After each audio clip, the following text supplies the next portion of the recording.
dark. I am your light, your light, your light. Think of me, you're never in the dark. Now that I'm making this a lie, let me in the unknown. You got me in your open hand. I never wanna come back. A doing that you never found. You know it's gonna come out. Think of me, I'll never break your heart. Think of me, you're always in the dark. I am your light, your light, your light. Think of me, you're never in the dark.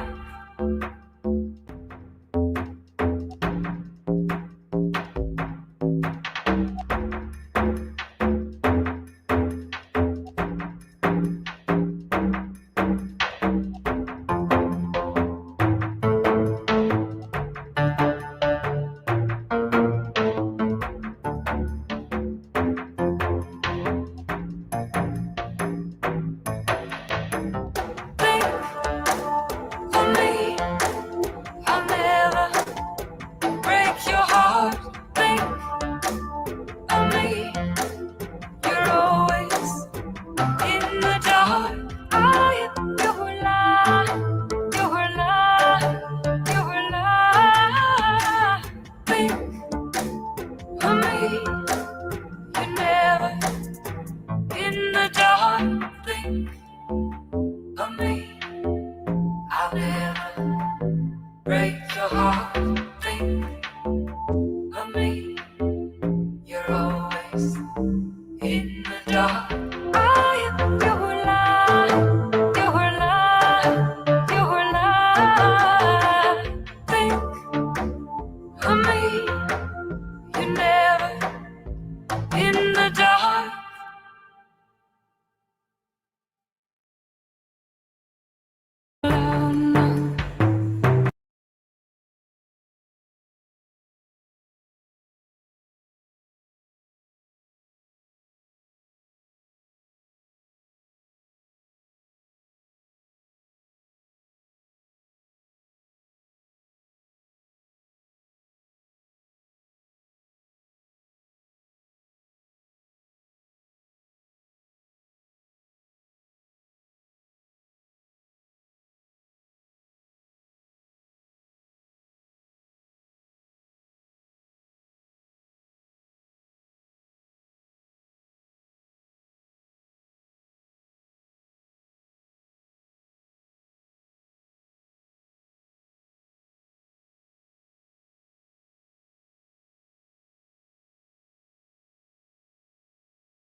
What's going on, everybody? Welcome Welcome to WRESTLE-TEA with myself, J.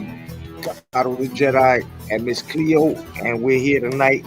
We've got a nice lineup for you tonight. We're finishing off Sammy SYTCH story, as well entering a new one, which starts off tragic, but you'll see how the ending goes. Catch us right now.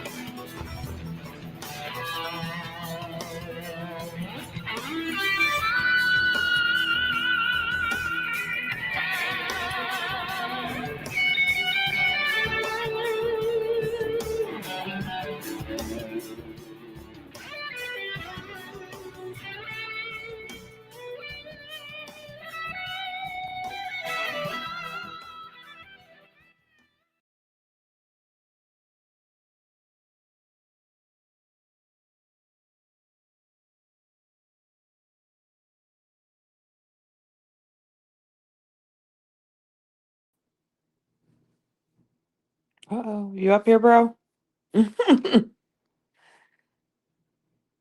Testing. It's hilarious because I go on mute. And I mean, you're on mute, and then you go off mute, and my shit goes on mute. That's hilarious. How you doing, sis? How's everything? I'm good. Everything is Gucci. How are you doing? Oh, we're good. We're good. I'm just here, just looking over what we got tonight and shit. And you know, um, I'm just a little upset about this Tammy Sitch story because there's a lot of unnecessary shit that people do in the world, Mm, and then it's like to cause someone to lose a life. You know what I mean? Just because you right. wanted to it's just sad, man. It's sad. And this man that she killed, he Hmm. was basically 70 something, like, you know what I mean. You could say he was at the end of his life, but yeah, we don't know that because, you know what I mean, he could have lived to like Hmm. 90, so it's just sad, and it's just a lot of things. So I've got two things here. All right, me and Miss Cleo pulled two things out for you guys. We've got, of course, the great Jim Cornette talking on the Tammy Sitch story, and of course, we've got, which is what I'm going to show you first, on how she used to get down. Remember how we told you how much of a slut she was and shit. Well, you're going to actually see her in an interview, which is what I'm going to show you right now. She's going to be talking about the affair that she had with Shawn Michaels. Yeah, that's right, the Heartbreak Kid, sis. Yeah, she's going Oh to talk. shit. Oh yeah, yeah. We got the tea for y'all. Now some of y'all probably know about this, right? People probably know about this, but to be in depth, to go in depth into the story, and I mean, coming from her mouth, you guys are actually going to understand exactly why a lot of people in wrestling, you know, didn't really respect her. Some people, fully respect her because they worked with her, of course.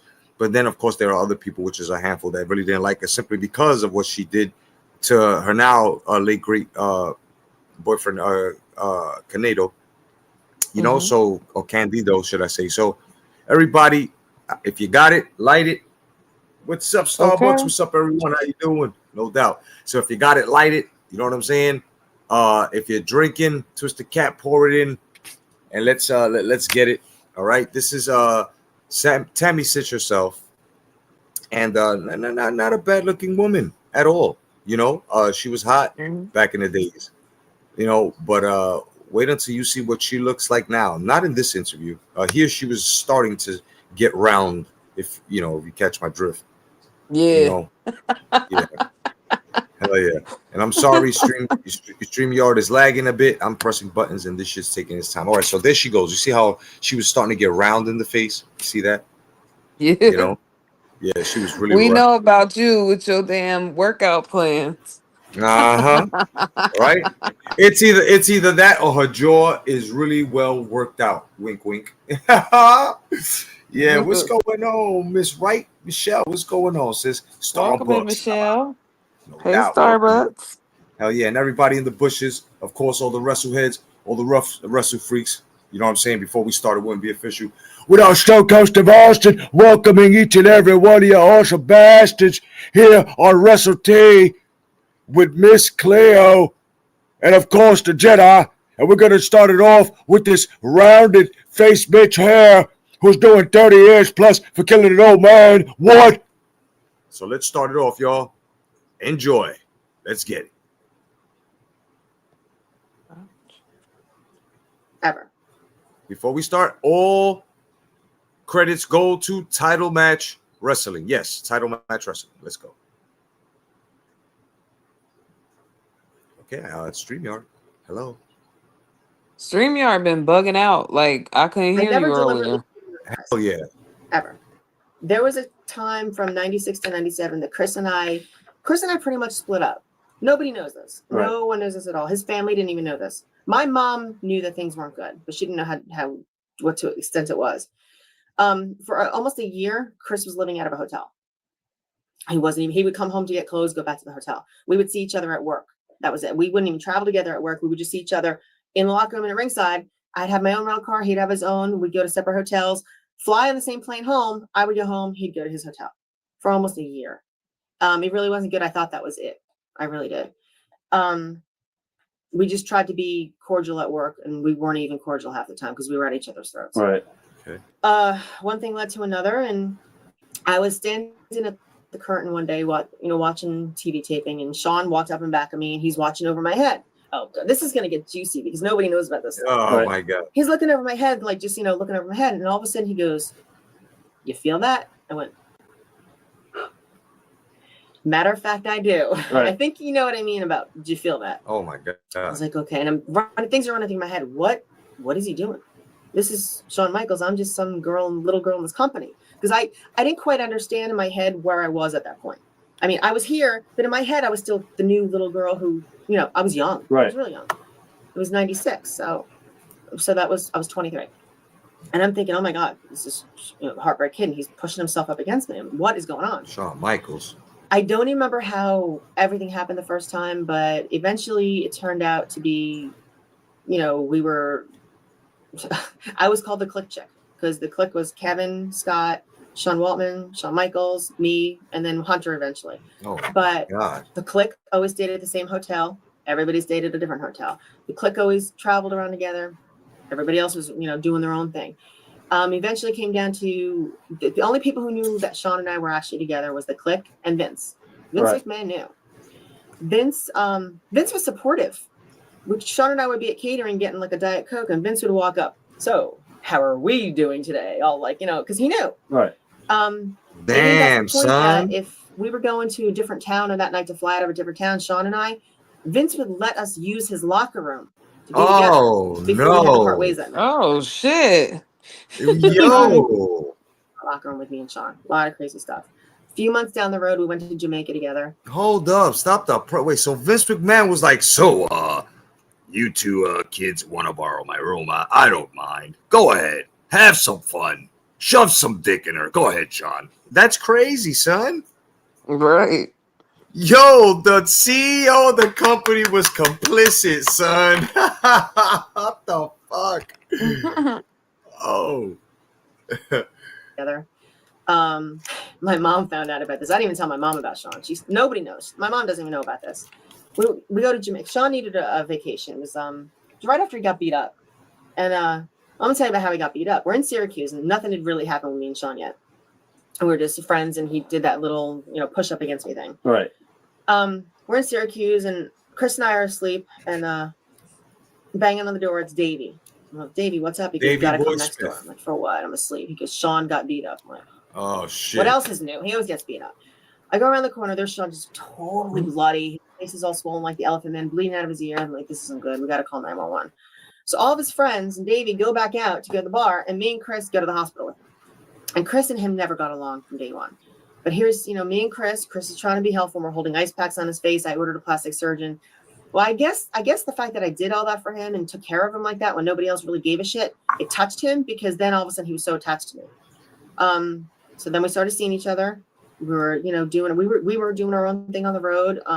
our own thing in locker rooms, our own thing in Vince's locker room, broom closet, electrical closet, whatever we could find at the shows to be together. Right. Then he's like, I really need a vacation. Where do you want to go? I'm like, you serious? He goes, yeah, find anywhere you want to go. I'll take you. I said, okay. So of course I'm looking through all these travel books and I found this beautiful resort in Jamaica called Siboney in Ocho Rios. I showed him, he goes, perfect. He goes, all right, I'll book everything. It's okay. I get my plane tickets in the mail. We were going. Oh, commercials. We're going to commercials, y'all. We're going to commercials. Paying the bills, paying the bills. This shit is fucking crazy right now. Damn. We're going for a week. First class plane tickets, of course, because he never flew anything less. Neither did I. And then we get there, and I find out when we get there, he rented the honeymoon suite that cost $5,000 a night. Oh, The honeymoon suite. We had a living room with a kitchen and a bathroom. In the center was a courtyard with a private pool and private jacuzzi with no roof, so you can skinny dip all day long. You have walls, Right. but no roof. And then the bedroom, bathroom, things like that. It was $5,000 a day for this. It was some place that all movie stars and stuff go to, and that's the only room they get. But it's funny because we booked the honeymoon suite, they thought we're on our honeymoon. So every day there's a new bottle of champagne for the honeymooners, Right. on the front porch. Every single night for dinner, you don't go out for dinner. If you're on your honeymoon there, they come and they cook in your kitchen in your private suite, and they have the chef come in and make you these gourmet meals. They have a guitarist come in and play music to you, and while you're eating and stuff like that. Damn. And one night we're sitting there, I'm eating filet mignon. Oh, he's eating shit. some kind of swordfish or something like that. And Not filet he whispers into mignon. the guy's ear, and the guy starts playing an Elvis song, and then Sean starts singing to me, "Welcome to my world." Oh, And I'm boy. like, oh my God. Here I am. I'm like, okay, I've really been into this guy, but now I think I'm falling in love with him. Right. Oh, And I shit. can honestly say he's the second person in my life I've ever fallen in love with. I was in love with Sean. We were together for about 9 months. It was incredible. It was fun. It was exciting. It was just, we knew everything about each other. I helped him build his new house. He was living in Dallas in this small house, and he was building a new house in San Antonio, but he really didn't want to get into the decorating stuff. That's not his thing. So I would help him pick colors and things like that. As soon as the house is almost done, this is like 9 months into our relationship here, he says to me, he goes, I want you to move in with me. Oh, shit. I said, you what? He goes, I want you to move to Texas and move into the new house with me. I was like, whoa, oh my God. Sean, I thought we were just having a really good time, and I happened to fall in love with him, but now he's asking me to move to Texas with him to the house that he just built. I was like, I got to think about this. So I went home, and I'm like, okay, I got Christopher, who I've spent all my life with, who we really haven't been getting along, and we're not even, staying in the same house together. Things are not good. We were pretty much split up. Okay. And Chris never found out of Sean. And then I have Shawn Michaels, who is and see, the thing is, towards me, he was the greatest guy. He could be a cocky asshole to everybody else, and most people never liked him. Right. But he was a totally different person to me. I didn't see the cocky arrogantness. Yeah, of course, when we were around the rest of the boys, I saw it. Right. But he wasn't like that to me. That's probably one of the reasons why I fell in love with him, because I saw a totally different side. So I have Chris at home, who I've spent all my life with, who, things aren't good. Then I've got Shawn, who's Shawn Michaels, who treats me like gold, who takes me to Jamaica for $5,000 a night, wants me to move to Texas. What's funny here is that she just got caught in a lie. Okay. All right. This is why it's labeled an affair. Okay. She just said that they had broken up, but then she continues to go back and say, me and Chris were together. It was not good. But yet you're talking about, so she was fucking around. Right. That's, you know what I'm saying? I just wanted to point that out in case y'all are like, but I thought it was yes, it was an affair. You can catch her in her words. This is what I mean about this sleaze bag. But let's continue. I can't wait till the Jim Cornette start talking about this bitch. StreamYard. Okay. To Texas, brand new multi-million-dollar mansion he just built, and maybe settle down and have his kids. He even mentioned that one day. He's like, why don't we have kids one day? So I'm thinking, what do I do? What do I do? What do I do? It was the worst. It was the worst way for my head. I took a while. I kept blowing off the situation. Didn't want to talk about it. Sean and I were still together for like another month. I didn't want to talk about the moving to Texas thing. It was scary. And then one day he's like, you've been avoiding the subject. What's going on? I said, well, don't hate me, but I can't come to Texas. He was like, why? Why not? I said, I think I want to work things out at home with Chris. Oh my God. See? All hell See, guys? broke loose See? because Chris She's and for him the hated streets. each other.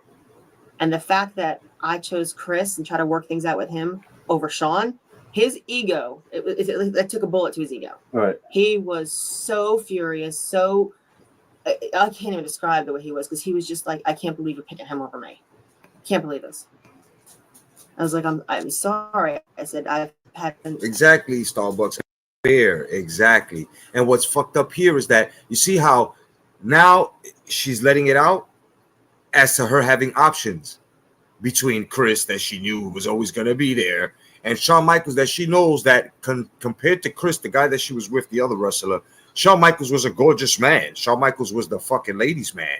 So if you're going to be, if you're going to make life choices, right, between that, even though he was in love with her and she was falling in love with him and she was still with, it's sleaze. It's very sleazy for her to come out here like this and let us know now, after she just finished telling us twice that they already been broke up, but yet, right? It's kind of fucked up. Crazy.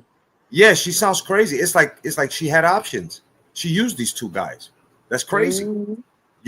It's nuts, bro. And then you wonder why Chris didn't like. She's not letting us know exactly why Chris didn't like Shawn. Chris didn't like Shawn because he was probably instigating it. Well, yeah, exactly. Shawn was pushing up on her, like a little story that she told us earlier, right, in the interview. Yeah. So he would see that, or people would tell him, "Yo, Shawn's pushing up on your girl, son." You know what I mean? So she's not telling that part either. It's just fucked up about the sleazebag. And mind you, he's dead. Chris is dead. Chris Canedo's dead, or Candido, should I say? Sorry. All right. StreamYard. There we go. An amazing time, but I want to work things out, because Chris and I were best friends. Right. Even when we weren't together, we're still best friends. We kind of hated each other at the time. And well, his ego was so hit that it was only like two weeks later, we were in Vegas for a convention and we were at dinner and he was like, I think this should end. I was like, is it because of, he's like, yeah, it's because of that. He goes, you want to pick somebody else over me? He goes, I can't have that. So I said, okay. And so it ended. Month after it ended, I found out he met that Nitro girl, Rebecca. A month after they met, he got her pregnant. A month after that, they got married and she moved into my house. Wow. What a story. Your house. That's crazy. It's crazy, but it happened. Shawn and I stopped seeing each other, and all of a sudden he meets a girl, gets her pregnant, gets her married, moves her in. I was like, whoa, how the hell? And meanwhile, I'm still in the beginning of stages of working things out. Right. Commercials. What the fuck? You hear this bitch? Still My in the house. beginning stages of working shit out because you was having an affair, girl. What the fuck is you saying? This bitch crazy. Exactly. She fucking nuts. That's crazy. It was funny, but you know what? If it was meant to be, it would have happened differently. Right. Sometimes I still think I still used to sit around past a couple of years and think, I wonder what Shawn's doing now. I wonder what would have happened if I did go to Texas. What would it, would I be the mother of his kids now? Who knows? Right. You wouldn't have been fucking arrested now the way you go. I really haven't thought about it in a long time. Probably about 6 months, maybe 8 months. I haven't thought about it, but I used to think about what if, but hey, if it was meant to be, it would have happened differently.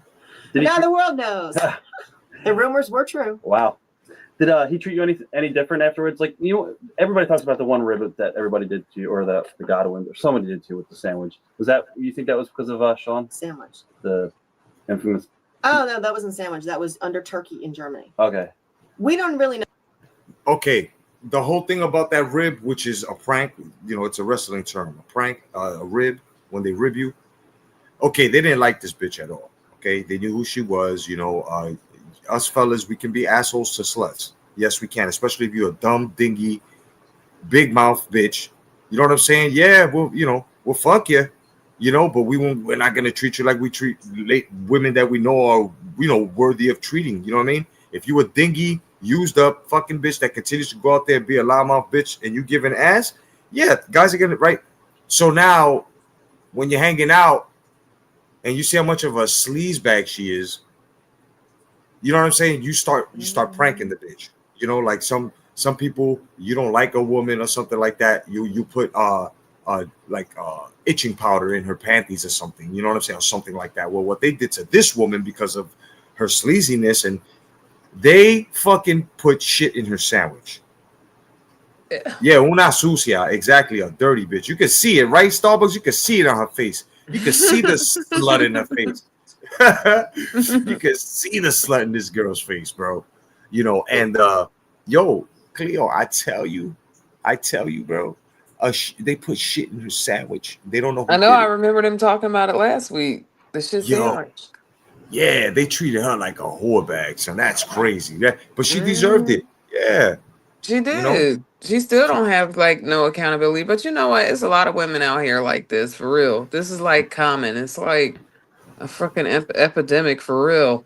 Very true. Very true. If y'all They just tuned they in, deflect, and it's everybody else's fault of why they were the bitch or the whore bitch that they were. You know what I mean? yes, a great big riff. The hell yeah, bro. They all do that. But in case y'all just tuning in, welcome to WRESTLE-TEA with myself, Jay Cotto, and of course Miss Cleo. And right now we have started the Sunny Sitch story, Tammy Sitch, where you know she's had an affair and stuff like that. And then we're gonna get into Jim Cornette telling us exactly why she's doing 30 years in jail right now. But let's get it. We're almost done here with this. I don't really know who that was directed towards, me or Chris, because it was in an unmarked container. Right. Because we're in Germany, you eat and then you pack up your dinner for later. You usually mark your name down, but people were kind of acting different towards us because this is after Sean and I stopped seeing each other. So we're like, let's not label ours and just Right. So we really don't even know who it was meant for. We really don't care. It's like we figured something's gonna happen. Well, I knew something would happen because I stopped seeing Sean and all his friends were pissed off at me. Right. You know, Chris. Bitch, you ate shit, okay? Because we saw it last week. If you missed last week, our podcast last week, okay, which well, you know, this is why we're here. Yeah, a lot of people. There were like 4 or 5 testimonies of different people saying, yeah, they put shit in a sandwich, and a lot of people think it was X-Pac. Okay, a lot of people think it was. Ew. Every Hell yeah, time you say that, I just think of how he looked, and I'm like, ooh, that was some nasty shit. He looked like a wart, right? He looked like a I fucking always wart. thought he was ugly, like even at the beginning when he was like so partially sober. I always thought he was just a weird looking little thing. He just looks like a wart with a jerry curl, son. What's up, Mr. Murph? What's going on? Mr. Murph What's says, up, Mr. Murph? hell yeah. He says, I remember when she got slapped by those hillbillies. Yes. They jizzed, yeah, they jizzed in a bucket of slop. Yeah, I remember that. Doodle mouth. Hell yeah. Tammy Doodle mouth. Let's get it, bro. Damn dirty woman. Look at her Chris didn't know why hairline. all of a sudden Shit we're fucked gonna up. get we might It's get ripped all in fucked Germany. up. He had no idea. He never found out. If you know the thing is, if Chris ever found out about Sean, he either didn't want to believe it or overlooked it and accepted it. Right. Girl, Because he loved knew you it. that much. He I think knew we it. asked him about it on the shooter interview, and he didn't really want to touch it. Well, he talked about it. He said it wasn't true. Fucking See, knew it. he either knew and didn't want to accept it, knew didn't believe it, or knew and accepted it and just said, "All right, it happened. Let's move on." Right. That's what it To this was. day, I don't know if he ever really. It was knew. the I last really one. don't. You know, look at your face. You can't even I'm look sure at the he's camera. heard. Everybody's heard. Right. You know. But yeah, so after that, yeah, I kind of fell out of the clique. Wasn't the clique chick anymore because I wasn't with Sean anymore. Yeah, it was a little tense in the locker room after that. But what are you gonna do? You know, things happen. Was there anybody else that you ever romantically involved with? Like, there's stories Of about, like, course. Davey Look at Boy her in the face. shower. Oh, bro, look at her face. That's just A one of the- shower. That's one Oh, of the wait a stories. minute. I Let don't me know. bring that back. You know, things happen. Was there anybody else that you ever romantically involved with? Like, there's stories about like Davey Boy in the shower and all that Oh crazy my shit. What? God. That's just A one of the. shower. That's one of the stories. What are I you don't talking know. about in the shower? I don't know. That's one of the stories that went around. Well, I all right. I gave you the Sean thing. I'm not giving you anything else. Nothing with Raven. Raven, I don't know. There's rumors with Raven and ECW.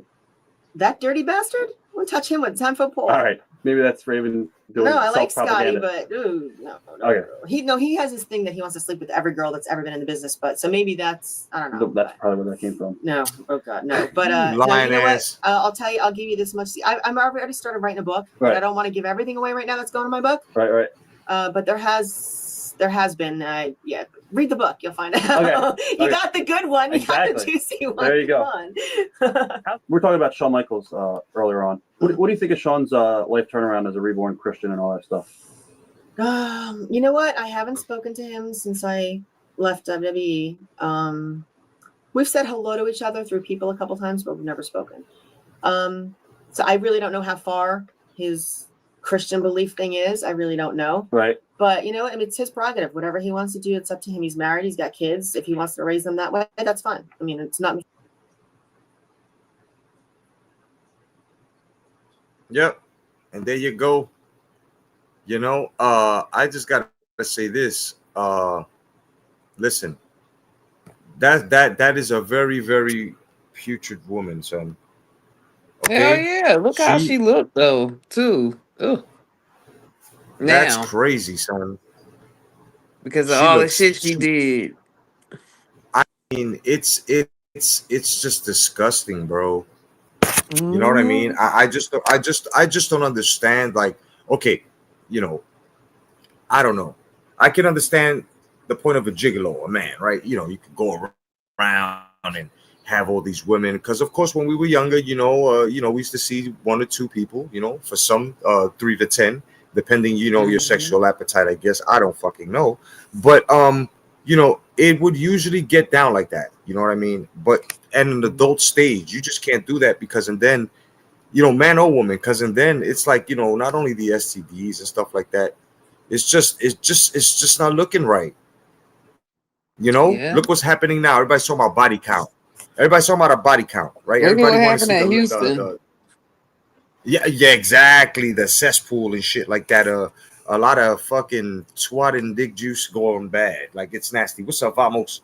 You know, Right. it was fucking nuts. Yeah, Michelle, she goes, it was shit in the beef in her beef stew. Ew. Shit in her beef. That's so nasty Oh because you know how shit. beef stew already looks. Ugh. Yes, yes, yes, yes. That's some fucked up shit, son. Vamos, welcome, vamos. Mr. Murph says Chris was like, Welcome, Vamos. uh, I don't want to know if you're playing. Keep it on the low, because my heart can take it anymore. Singing 112. I'm telling you, man. Shit. I mean, she's just a horrible fucking person. That's just horrible. That's just horrible, Mhm. man. It is what it is. Had she not been with Chris, it would have been different. You know what I mean? But Right. in one turn, she's over here telling us, that it wasn't, and then she tried to cover it up at the end, noticing that she looked stupid, trying to say, "Oh yeah, it was on and off." Really, bitch? Tried to But you had recover. it, Girl. yeah, And you could yeah. tell she You was know what I'm saying? embarrassed because the way she kept throwing her hair over her shoulders. That's what white girls start doing when they Yes, embarrassed. yeah. Either over the shoulder or over the hair, over an eye Or or something, tucking it over their behind face. their ear. Yeah, yeah. The damn Skippy. The damn No. Skippy. And I We even found know. out one of my friends, she used to pull her hair out too. And I'm like, damn. Pull a hair out. Wait a minute. What the fuck? Yeah, one of my modeling Oh man. friends. It's a real condition. She like pulls her Um. hair out when she Damn. gets stressed out. I hope she got over it. You know what I'm saying? I hope she No, got. it's still something she working with. I We gotta thought she pray. was joking at first. We gotta pray for her, sis. You know what I mean? We gotta pray for her. Yeah. Gotta watch Yeah. them little ticks, man. Word up. You know. I remember. I remember. I had a friend who, every time he used to get mad, he used to punch Mm, himself in the chest. Right. So damn. So just imagine you getting ready to go swimming with your friends, and of course, Mm, the girls wear the bikinis and the guys got no shirts. This motherfucker pulls his shirt off, bro, and mm, his whole chest looked like a big hickey. His whole chest, because he punching himself in the chest. damn.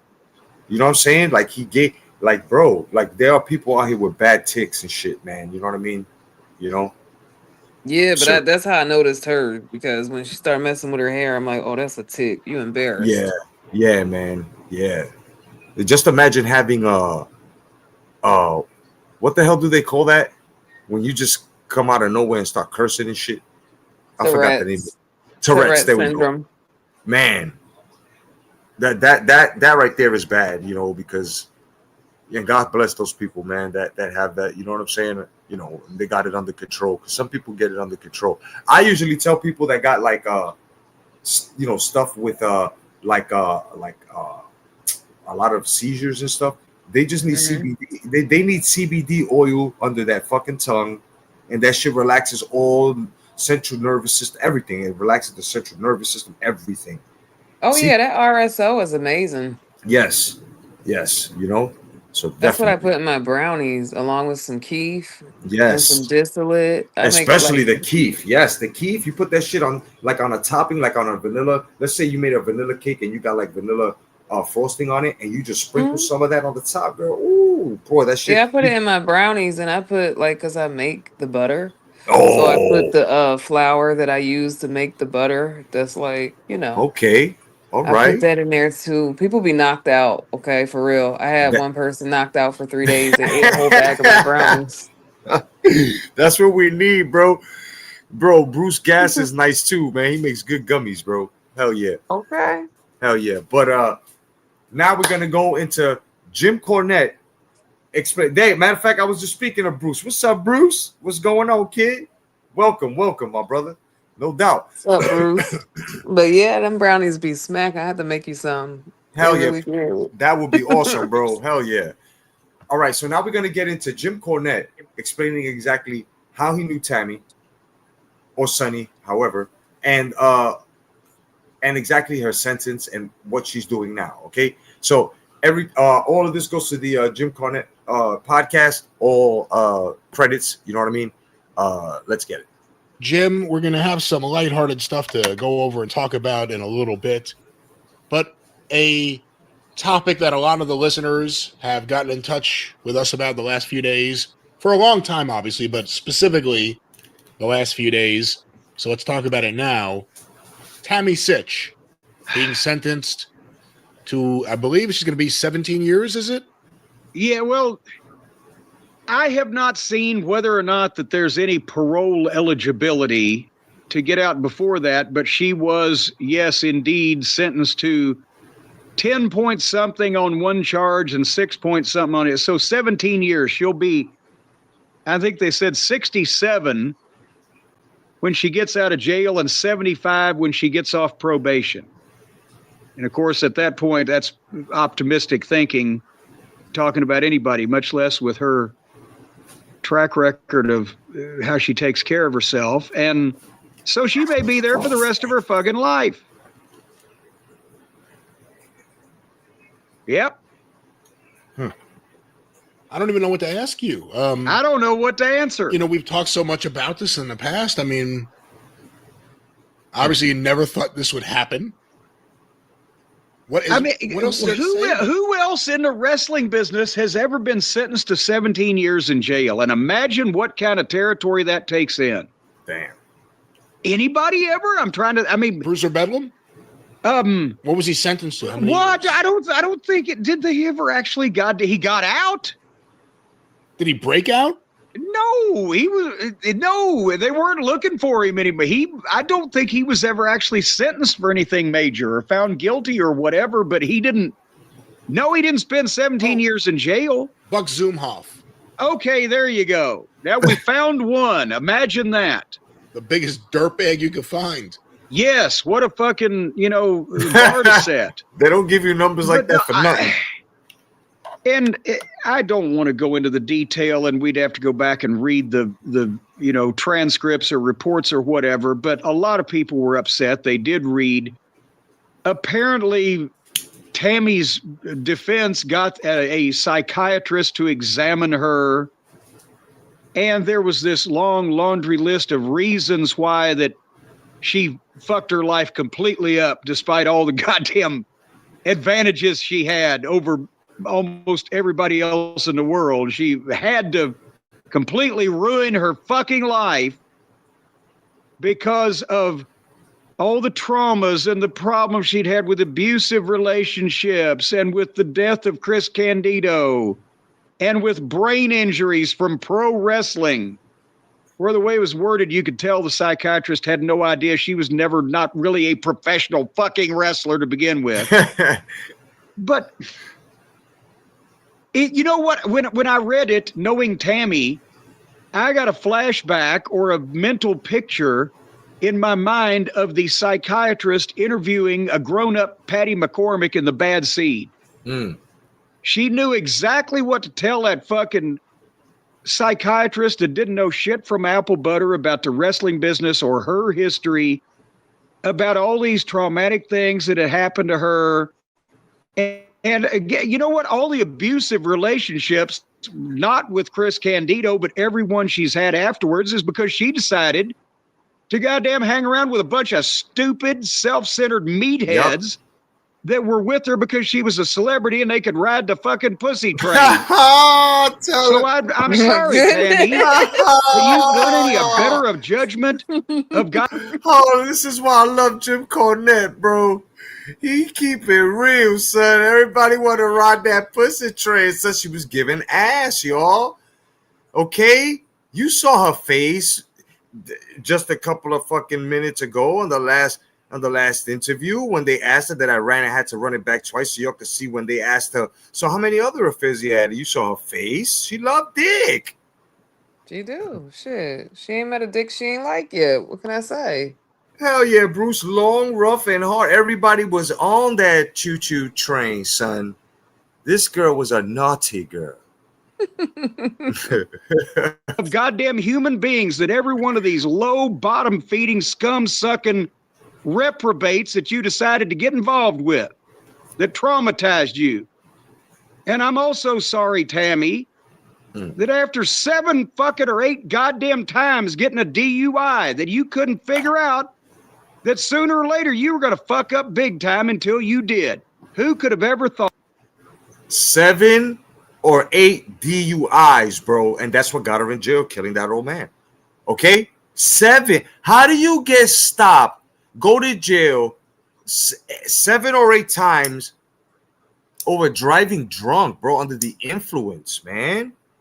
Right. That ain't no damn accident. That's on purpose now. Hell yeah. This man. Wow. And she never learned her lesson. Like, it's like, what the fuck? She ain't do time for none of those other ones.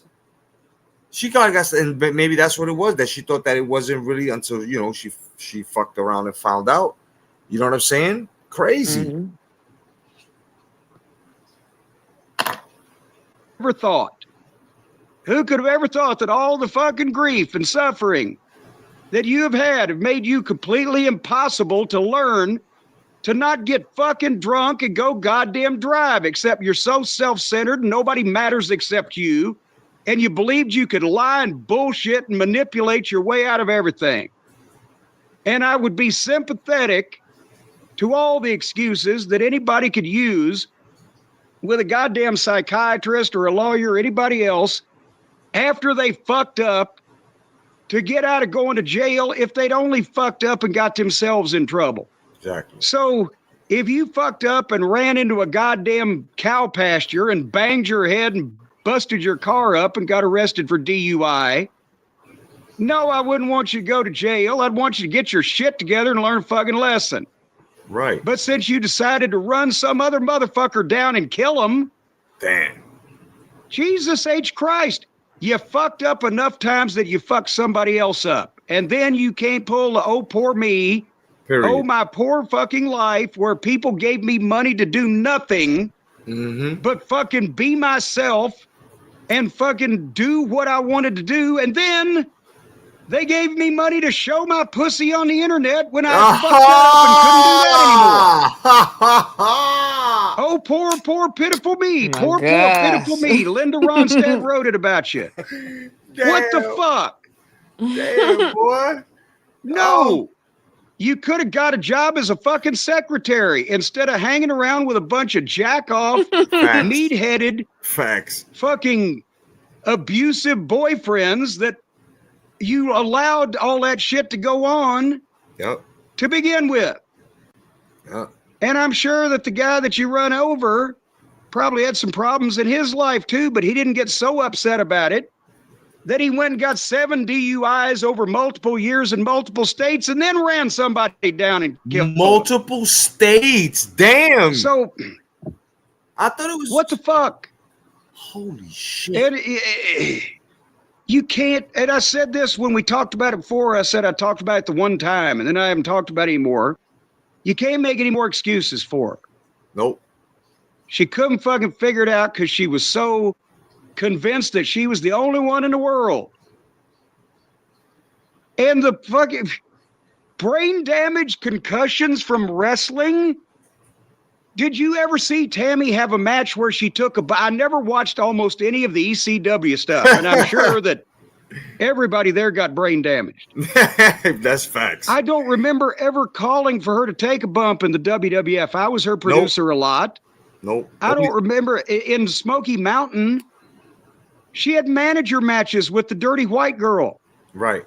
One time she got knocked off the apron of the ring accidentally. When somebody hit the rope, she didn't see it coming. That was nothing. Straight into the front row. She broke her fucking finger. It looked nasty. Yeah, she went sideways. But it didn't have anything to do with her head. Exactly. Ew. Hell yeah. She's always been sharp. She's never been forgetful. She's always been quick enough mentally to manipulate everybody into fucking believing her goddamn sob story, whatever it may have been at the moment.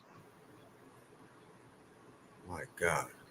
So what she should have done was, instead of the psychiatrist and my trauma and my addictions and my pancreatitis and all the other health issues she's lied about. One time, I think she did a GoFundMe so she could get a fucking tit job. Pancreatitis, that's from catching the dick in the motherfucking shithole. Back to our retrospective program. Sorry. I forgot I was off mute too. Or whatever. She should have gone into court and said, you know what, Your Honor? I have completely fucked my entire life up, and all the fucking privileges I had and all the goddamn opportunities I had. And now I've made myself a complete mess, and I've run over somebody and killed him. Damn, man. So I think you should put me in jail for about 5 years or so. Yep. Because that might be the only thing that might straighten me out. Damn. That would have been the only thing I think she could have said that might have gotten her a reduced sentence. What? Otherwise, I think they were considering the totality of the fucking record and the magnitude of the complete fuck you to the entire justice system and the idea of getting her personal shit together. Right. I'm surprised they didn't give her 25. Well, that was the legal portion of the show here. And of course, Fuck. if you're someone who has not done any of that, but needs some legal help, we know just the man they can call. You know what? I know who would have turned Sonny down if he had been asked to represent her. The man, the myth, and the legend himself. This guy. Call Stephen P. News.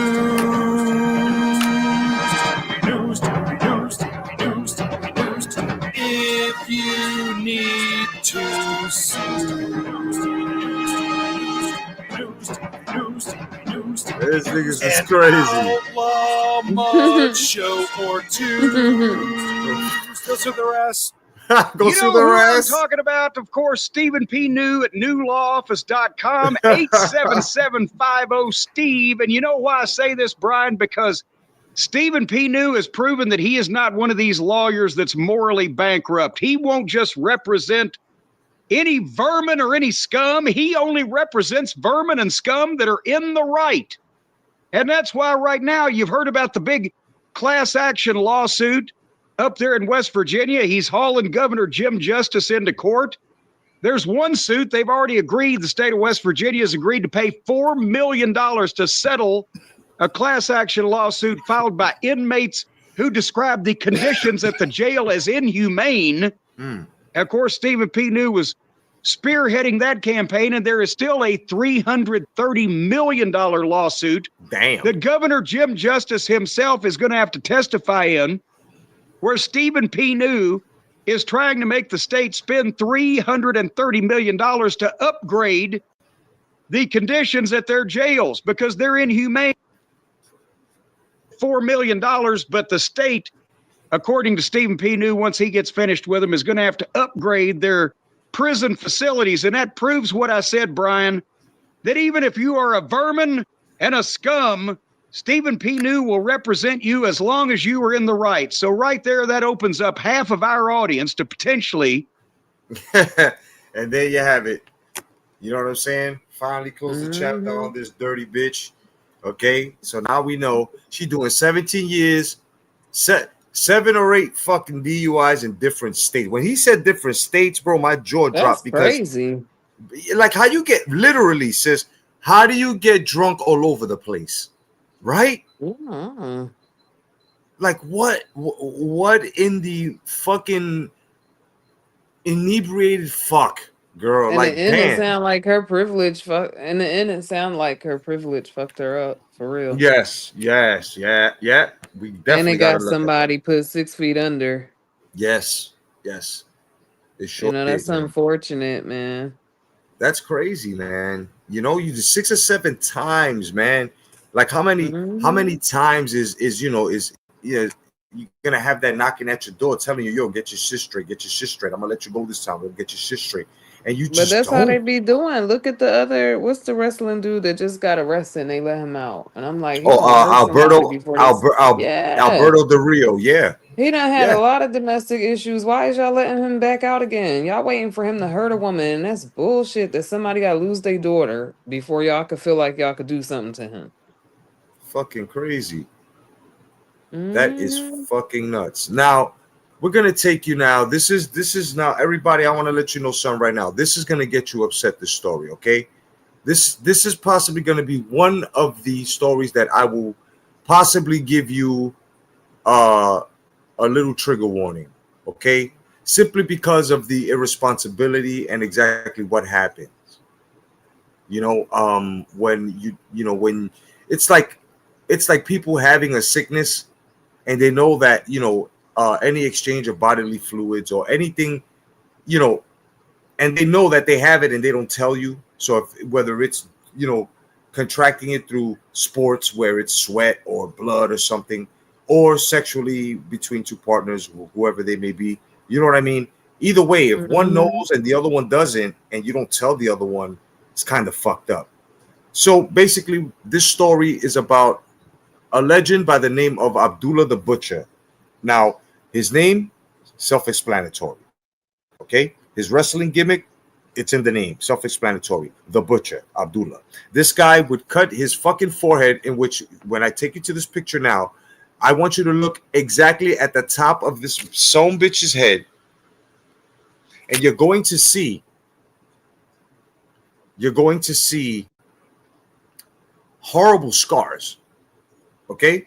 And when I'm talking about, I mean, these, and he keeps reopening those every time he wrestles. Because he be bleeding. He be bleeding. Right. Exactly. Uh-oh. Yeah, that term's called blading. No doubt. That's called blading. Now, you see that? You see those 2 damn marks on top of his fucking head there? You see that? Them 2 little pink open flesh wounds there? You know what I mean? Now, he used to reopen those. Now, what do you think happens nights, weeks, months, days, years of just reopening those wounds, blading yourself there, but with a fork? Yes, a kitchen utensil, a fucking fork. All right? What do you think is going to happen? You're going to get infections. So basically, this guy had Hep C, should I say. He had hepatitis C, not tuberculosis. That's deadly, hepatitis. Now, we're going to go through this little story here real fast so that way you can get acquainted with Abdullah the Butcher, and at the same time know exactly about the story that nobody wanted to put out. Now, there was some motherfuckers within the industry that knew about Abdullah the Butcher. Okay? They knew that, he had this shit. Yeah, they did, So because they talked about it, but I don't know why they kept wrestling with him with that exposure going on. Right. With him blading, he should have been made to stop. Dark side of the ring this week was the Abdullah. I'm sorry. Hold on. Yeah. No, that's disgusting. You're absolutely right. That's like, bro, that's nasty. You know what I mean? Like, come on, man. First of all, when you're doing sports, especially like, when it's a participating sport, not like running or I'm talking about like, well, no, because football, they're not, injuries happen there. But I'm talking about like something like wrestling or anything choreographed. You know, the first rule is you have to be safe with your partner's body. You know what I'm saying? You know, Mm-hmm. and it's like to have something internally running through you like that, bro, that can kill you. Hepatitis C, dog. Like, come on, man.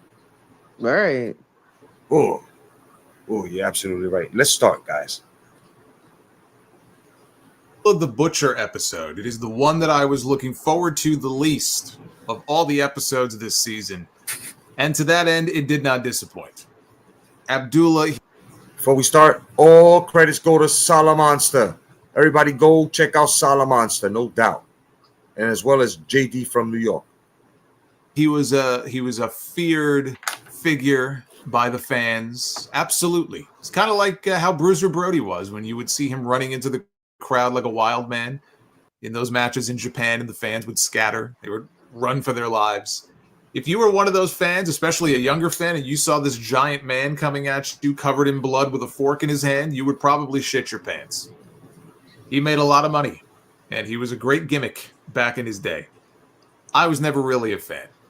You know, he never stayed in any one place for too long. He was the traveling attraction. He was big in places like Puerto Rico and Japan. The first half of the episode was background, although they left out a lot of stuff as far as background goes, which is what happens when you have less than 45 minutes to cram everything in.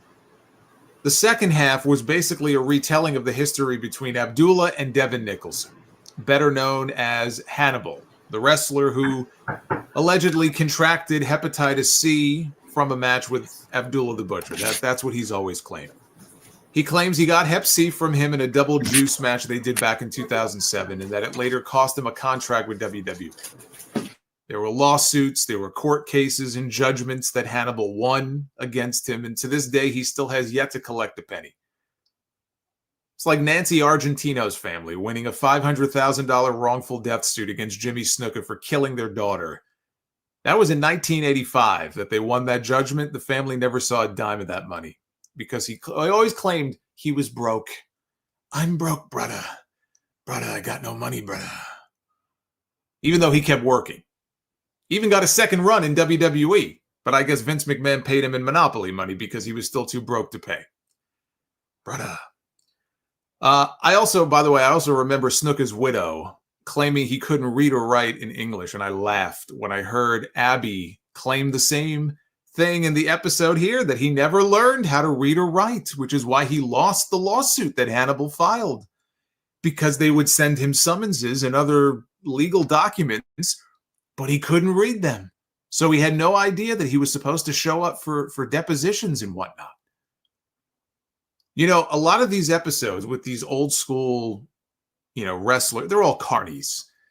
You expect a certain level of embellishment and exaggeration. I kind of joked about it when I was covering Tales from the Territories, which I enjoyed, but you take it for what it is. It's a mixture of fact and fiction. There were so many stories about eyeballs being gouged out. After a while, I mean, it became comical. Imagine being able to build an app with your name on it, just by thinking about it.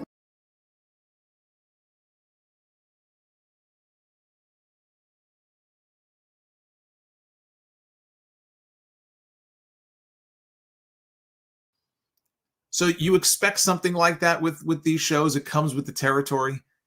Having my intelligence insulted is something entirely different. And that's how I felt watching this. There's also a lot of really scummy people in the wrestling business. There are real life heels and there are real life baby faces. There were no baby faces in this episode, only heels. Mick Foley was interviewed for this. I guess he would be a baby face, but Mick Foley was interviewed for this. You'll never get Mick Foley to say a cross word about anybody. Damn. And he admits that he idolized Abdullah growing up. He even put a photo of him on his wall in college. He would tell people that Abby was his father. Oh, shit. Hugo Savinovich, who was a star in Puerto Rico and a longtime Spanish language announcer for WWE for almost 20 years. He was interviewed as someone who was close to Abdullah for a long time. In fact, he was Abby's manager in Puerto Rico. Mm. You know, he had trained to wrestle himself, but the promoter made him a manager instead, and they had some footage of that. They also interviewed his caretaker and his sister Josephine and his brother Ralph. They talked about their poor upbringing with 8 people sharing a 2-bedroom house up in Canada, which is where he's from. Abby dropped out of school in the 2nd grade, worked as a janitor, a mover. He taught karate to senior citizens so they would know how to defend themselves. And as they tell the story, it was his teaching karate that got him noticed by a promoter who suggested that, hey, you should be a wrestler. Mm. And he scoffed at the idea and said, I'm not going to do that crap. Until the promoter told him, hey, you can make a lot of money doing this. Then he changed his tune. And from there, the story has him traveling to Detroit to work for the original Sheik, Ed Farhat, who wasn't just a big star in the ring, he ran the territory. But they made it sound like he got into the business and immediately started working for the Sheik as Abdullah the Butcher. He was wrestling at Cobo Hall. There was a huge chunk in the middle that got left out here. They completely glossed over the years and years that he spent working for other promoters under different names. He was not always Abdullah the Butcher. And he was not always working main events at Cobo Hall. Abdullah the Butcher didn't happen on day one. It took time before he created the character. But there was a story, and this was not mentioned in the episode. And honestly, I can understand why. It wasn't anything that really impacted his career, although it could have. Had things in this story happened a little bit differently, it could have very well affected his career. But I just thought this story would have been perfect for one of their reenactments that they do on these shows. Back in the 60s and 70s, there were a number of airplane hijackings in the news. It was like an epidemic of hijackings. There was one newspaper clipping I saw from July of 1968 to February of 1969 alone. Just that period, July of 68 to February of 69, there were 27 hijackings. One of those hijacked airliners was an Eastern Airlines flight that was en route from San Juan to Miami and happened to be carrying Abdullah the Butcher. Mm. And the story said the hijacker was a fat man who hid an automatic pistol in a shirt box that was in his lap. Holy shit. The man wanted to go to Cuba to visit his sick father, and he told them he felt like this was his only recourse. This was the only way he could think of to try to get to Cuba. He wasn't threatening to shoot anyone. He wasn't waving the gun around and yelling and screaming. They said he actually seemed kind of nervous. Right. But Abby and another wrestler on the plane happened, again, to be on the flight. They were pissed off about the whole thing and the flight possibly being diverted to Havana. So Abby got up out of his seat and he started moving towards the hijacker. Oh, shit. Thankfully, one of the flight attendants convinced him to go back to his Oh, seat. damn. That Who shit knows sound wild. how that would have turned out. You know what I'm saying? Like, I mean, it wasn't some skilled assassin. It was just some random guy who thought this was the only way he could get to Cuba to see his father. But he still had a gun. damn. You know, you put a gun in someone's hand when they're nervous, anything can happen. Anything. In the story, it described Abby as 230 pounds with scars on his bald head. Yep. That may be the most shocking part, that Abby was ever 230 pounds. See, in my head, I kind of envisioned when he popped out of his mother's womb, he was already, pretty much a cool 250. I'm trying to picture 230-pound Abdullah the Butcher in my head. I just can't do it. Because he's a big, I can't do it. I gotta sloppy. find photos of him from the 60s Yeah. just to see him he's for just myself. a big dude, bro. But they talked about his time in Puerto Rico, the home of hardcore, and no one shed more blood in their matches than Here we go, Abdullah the y'all. Butcher. Whether it was his own blood or other people's blood, nobody shed more blood than he did. He was big in Japan also, not only in the ring. They showed him appearing in movies and TV commercials. He was in cartoon form. He was in video games. He was like a pop culture celebrity over there. Even recorded an album. And then we meet Hannibal, Devin Nicholson, who started wrestling for Stampede back in 2001. He even started his own promotion up north, which I believe he still runs to this day. But he started that up, all that before finally he works with Abdullah.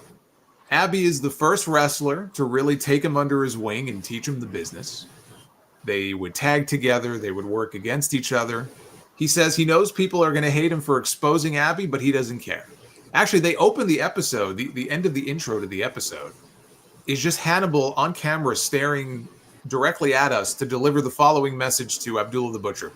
You're a piece of shit, and I hope that when you die a really slow and painful death. What a heartwarming message. Commercials, guys. All right, here we go. Look at that Commercials. focus. Well, he saw the street Commercials. adjusted. Sorry, That's guys. Perfect execution. Sorry, right there. guys. Listen, Tony, that's all about patience and preparation. Pay them bills. And then they want to It's give you easier to two of play these when you've got a motherfuckers. plan. That's the worst part about these Right. commercials. I hate when they You do know? that shit. Yeah, and it's like, damn, this is the internet. And it's like, why would they do this? Yeah, I think it would be better if they Companies just still left gotta it. have. They still gotta have advertisement. True. Very true. I just wish that they would just let this shit just rock here with no commercials. And then, hit us with the commercials when you're watching Tubi or Netflix or some shit like that, unless you watch a Netflix movie. But you know what I mean? Leave it like that. I But know. this shit here? I get it because now it's like all annoying Yeah. and shit. Hell yeah. Especially when some people put their shit on aggressive and it'd be like 3 fucking commercials at one time. More. Motherfuckers is a lot of fucking commercials. Let's get it. Can't stand these fucking commercials. Tony Atlas was also interviewed for this. He talked about Abby taping blades to each one of his fingers and Ooh. cutting people with them during his matches. The idea of him doing that to people, if they weren't expecting it, or if they had not agreed to it beforehand, and maybe some of them did. But if not, that's just sickening. Tony said that nobody ever complained about it that he was aware of, because if you did, then you wouldn't be considered tough enough. What a business. Back to Hannibal. He said he was signed to a WWE contract. And they did show footage of some of the C-level shows that he worked for them, although the footage looked to be from 2005. So that was not when he was signed. But he did get signed later on. It wasn't until years later that he got signed to a contract. And then, again, he claims, when they found out that he had hepatitis C, they rescinded his deal. And he's talked elsewhere about them pulling the deal, not for medical reasons, but because there were a handful of states that wouldn't license him to wrestle because of the hep C, or they wouldn't allow him to work there. And I don't know what states those would have been. Obviously, if it was New York or California or Florida, that would have been a problem. If it was North Dakota or Utah or something, that's less of an issue because they don't run shows there. Now, there are international tours. People like Jeff Hardy and MVP couldn't work in the past because of their criminal records, or the Usos, sometimes couldn't get across the border because of their DUIs. Hannibal was not a star on their level. But if he was ever going to be, and he would not have been, he doesn't have the best reputation to begin with. But hypothetically, if he was ever going to be a star on that level, then it would be a problem if he wasn't allowed to work in certain places. So he was confused about how he contracted the disease in the first place. Tony Atlas said a lot of guys would use dirty blades. Yeah. They would share a blade with somebody who needed one for their match. You could be in the locker room. Nah. If you wanted to get color, or you were told you're getting color that night, you might turn to someone like Abdullah, who is going to be prepared and say, "Hey, Abby, I need a blade for tonight," right? That's the sort of thing that, according to Tony Atlas, would go on and would happen.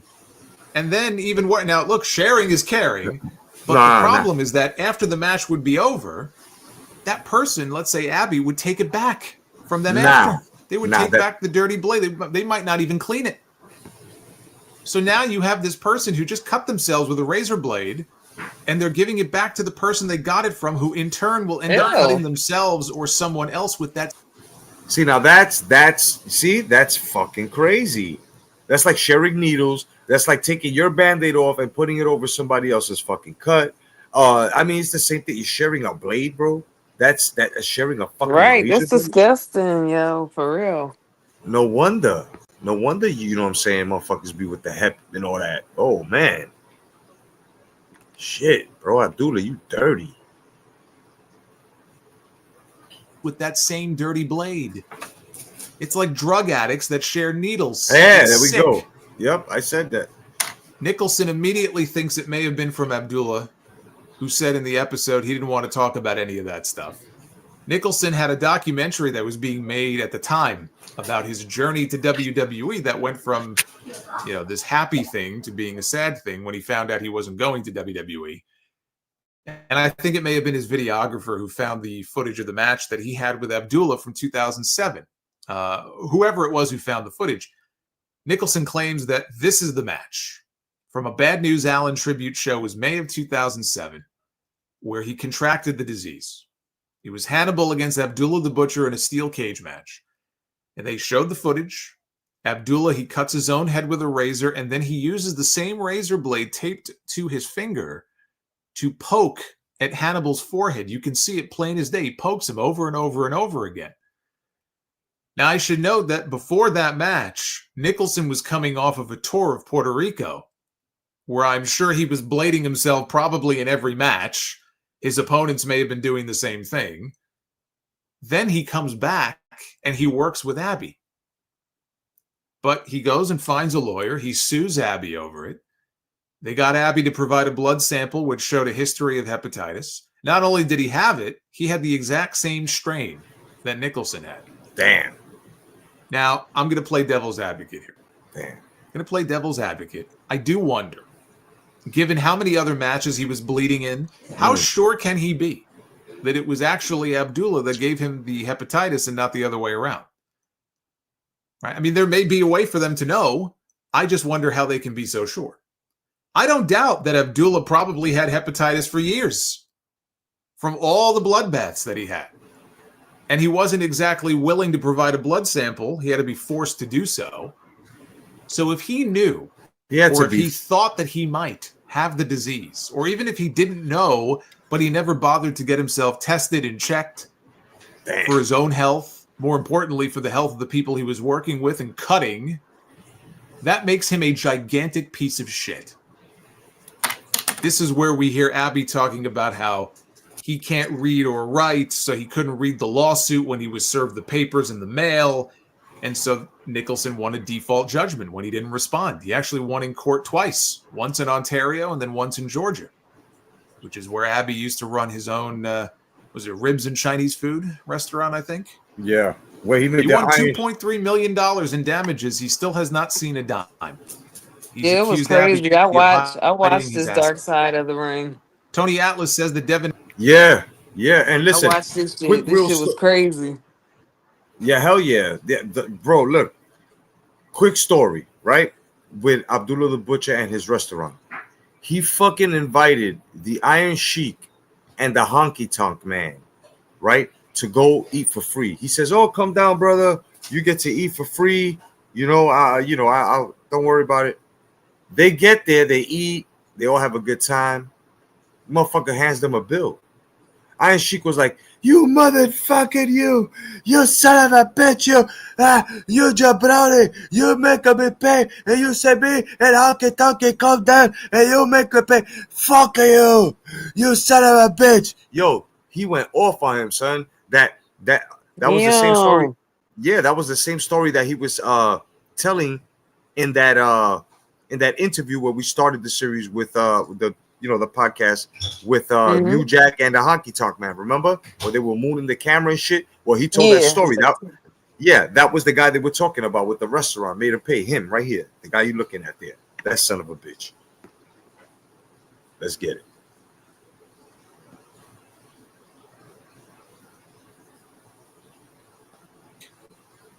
He won $2.3 million in damages. He still has not seen a dime. He's accused Abby of hiding his assets. Tony Atlas says that Devin Nicholson shouldn't get anything, and he blames him for not cutting himself. He claims he was too afraid to do it himself, which sounds very odd, considering how much Nicholson bled in all of his other matches. I doubt he was having other people cut him in those matches. Right. He seemed like he was perfectly fine cutting himself. Yep. I know he also sued WWE for wrongful termination in 2011. He settled with them the following year. I don't know for how much. I don't know what the terms were. I don't think that was ever disclosed. Abby's caretaker and his brother and sister, they parrot this nonsense about him not being able to read or write. Even Mick Foley, who speaks about the man in glowing terms, said he traveled the road for years with Abby. They would eat out at restaurants sometimes 3 times a day. Never, not one time did he ever see Abby having a problem reading menus. Hugo Savinovich, who also spent all that time with Abby, said this was the first he ever heard that he couldn't read or write. It was a convenient excuse for him to come up with, and I don't believe a word of it.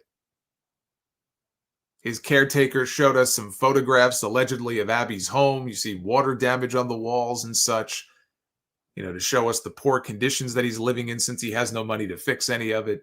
She says people have taken advantage of him over the years. They threw quite the pity party for him in this episode. As far as Nicholson goes, he's no better than Abby. I have no sympathy for the guy, especially after the referee incident in Texas. And I was very happy they covered this and they did not shy away from it. What Nicholson claims Abby did to him, there's no excuse for that. But for Hannibal to play victim when he did what he did to this guy 2 years ago is disgusting. There was a world-class pro wrestling show in Irving, Texas.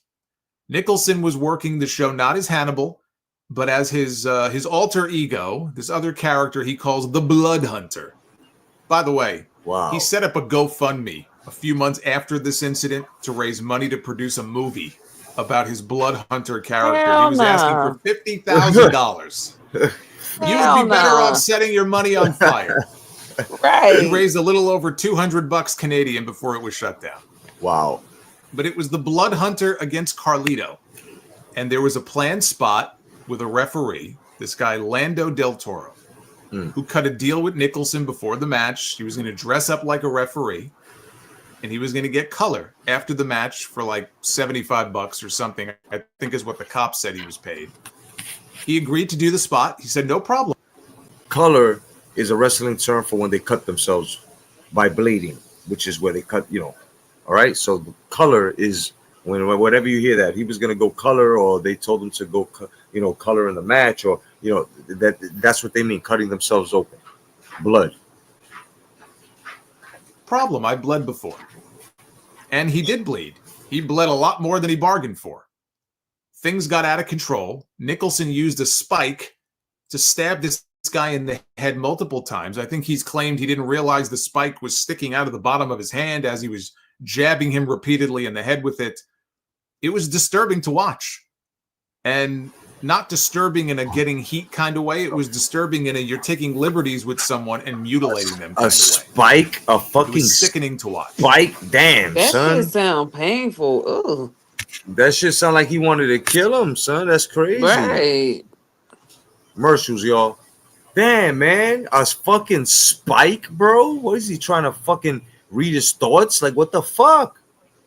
Right. What kind of shit is that?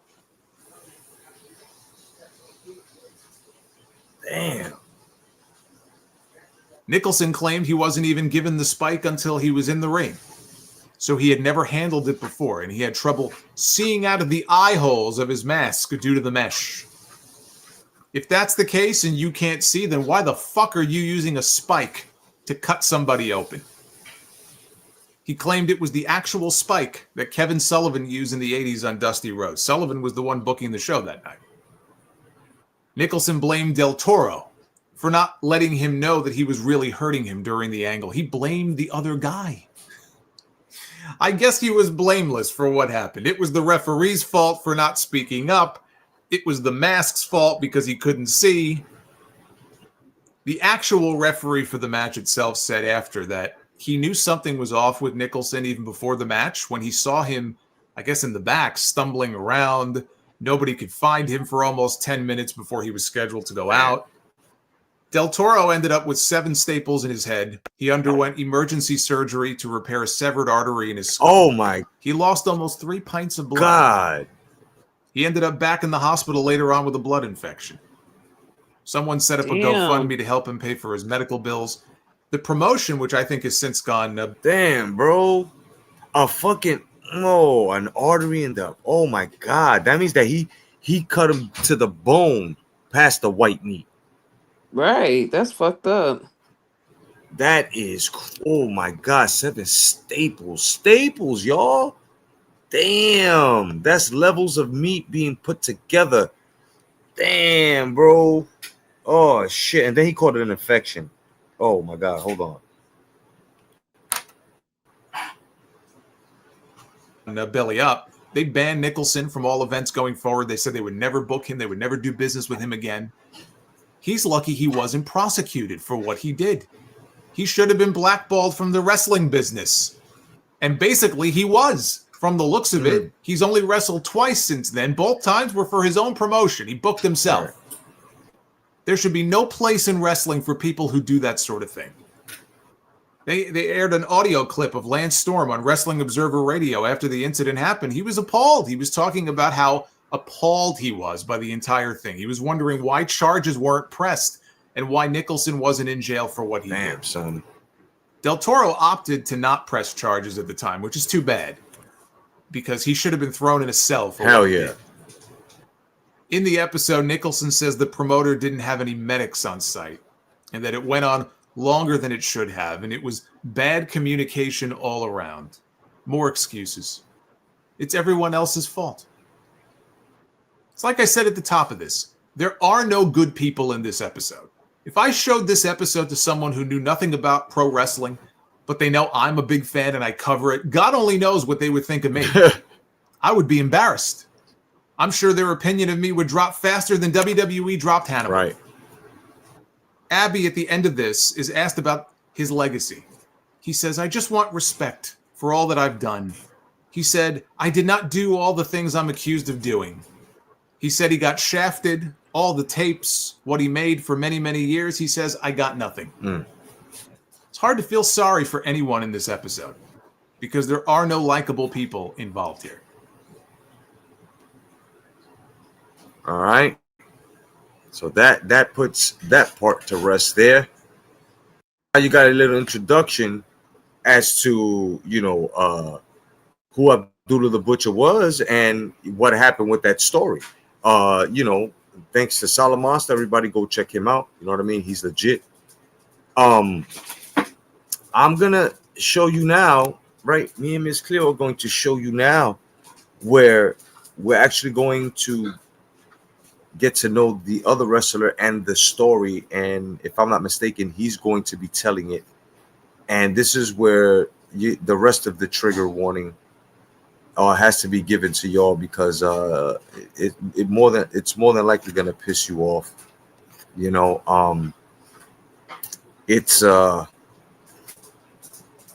It's hold on for 1 second. Let's hear this.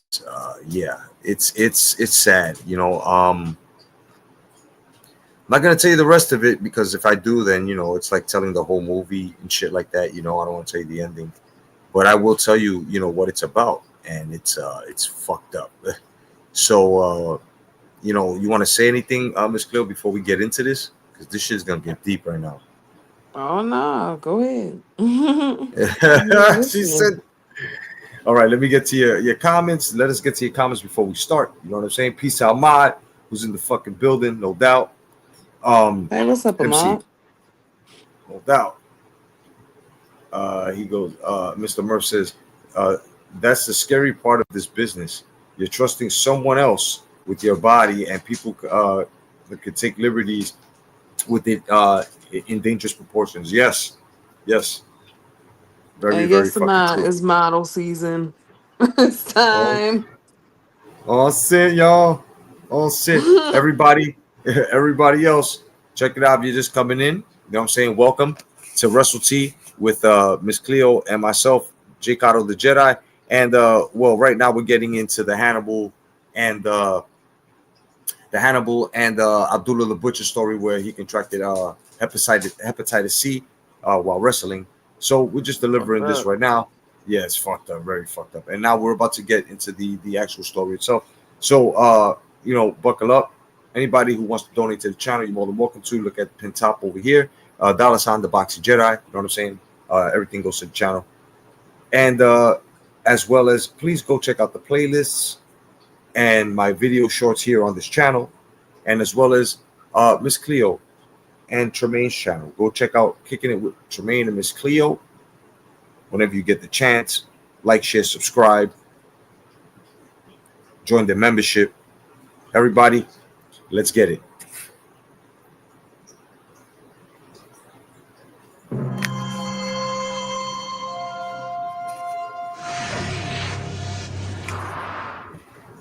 Nicholson spent his entire life training to make the WWE, the wrestling company known around the world for its larger-than-life characters, colorful costumes, and wild moves.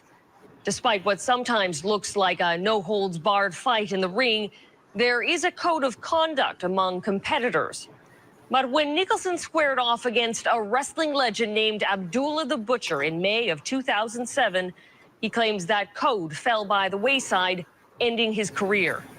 Tonight, we hear from both those fighters exclusively about what happened that day and about their new fight that's become a blood feud.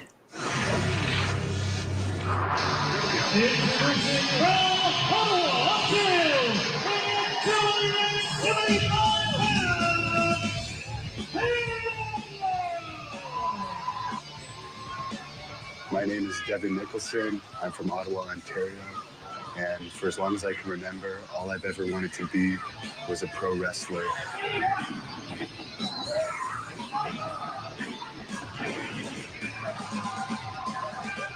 Devin Nicholson always dreamed of making it to the WWE ring, joining the wide world of pro wrestling entertainment. And Hogan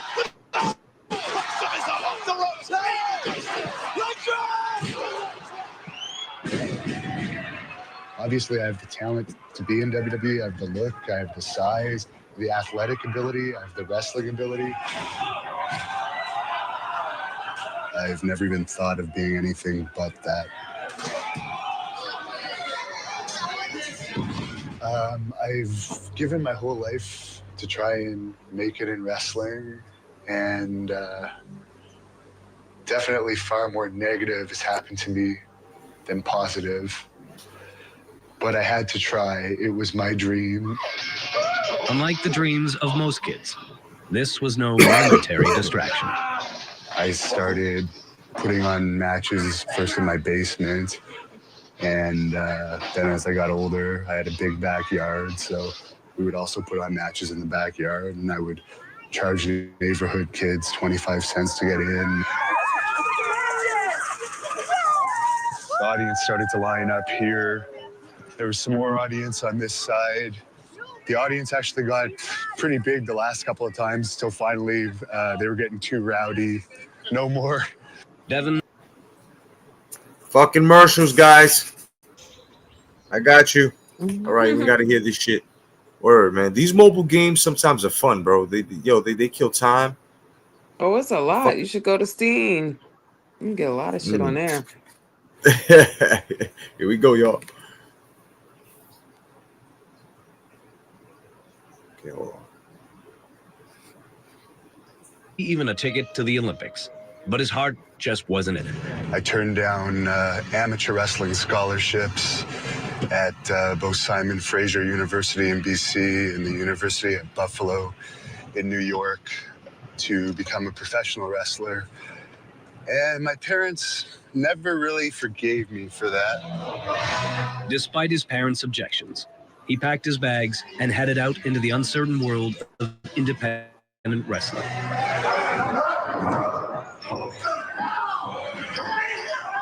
A world of small crowds, small paychecks, only the far-off hope of one day getting that big break of making the WWE.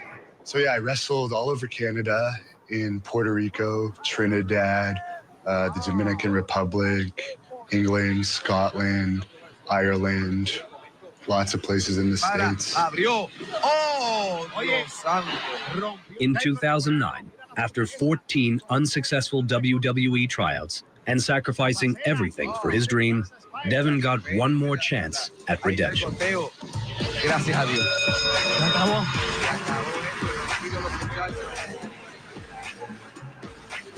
I decided I'm getting older. I mean, I've been at this a long time. I'm not going to screw this up. And I trained as hard as I could going into that.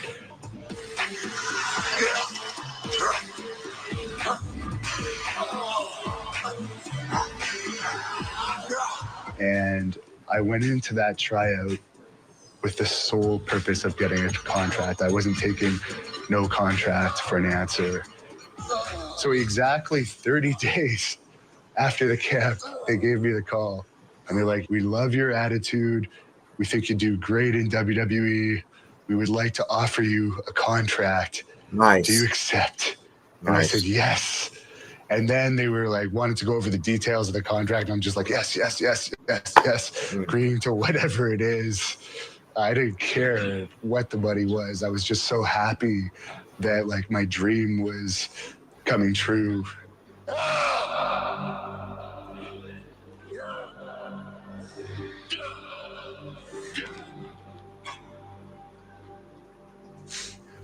I called my dad, and my dad was so happy. Damn, man. It's like finally, like I may have been a disappointment, but at that moment I wasn't. It had all been for, like, it was all worth it. Damn. I wasn't an idiot for turning down the scholarships. I didn't waste my time doing this stuff. And it all paid off. Finally, after so many years of dedication and sacrifice, Devin was about to realize his dream. But then, a trip to the doctor changed everything. He took me into the office and he told me I had hepatitis C and the virus was active in my blood.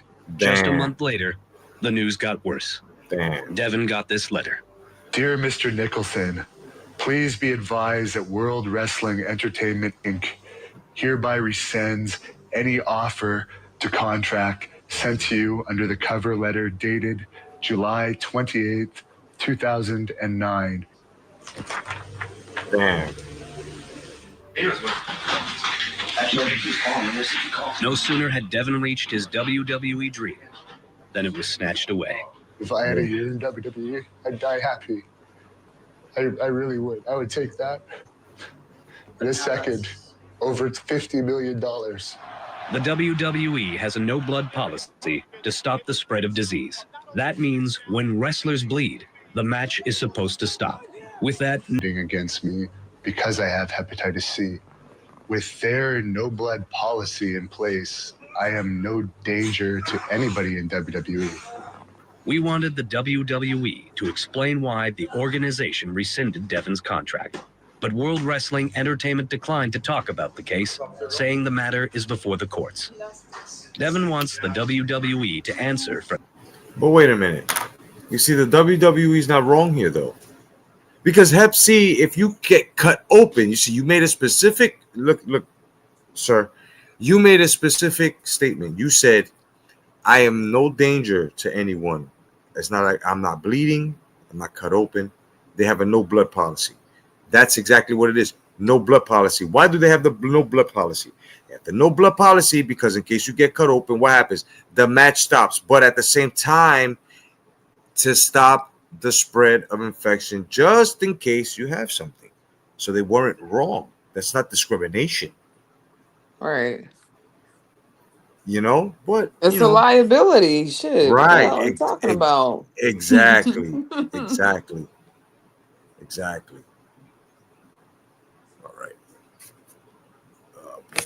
For canceling his contract, but he also wants an answer to an even more important question. Like, how the hell could I have caught this?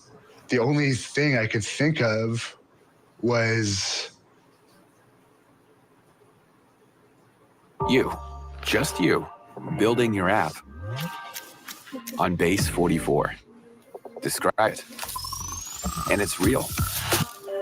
One thought leads to more thoughts. Layer by layer. Commercials starting, guys. Damn, commercials. That's Abdullah right there, that big guy. With Abdullah the Butcher. Abdullah Butcher, who just smashed his novel on his head. Next on 16 by 9. Am I seeing what I think I'm seeing? He's cutting me. Friendly foes turned into bitter enemies.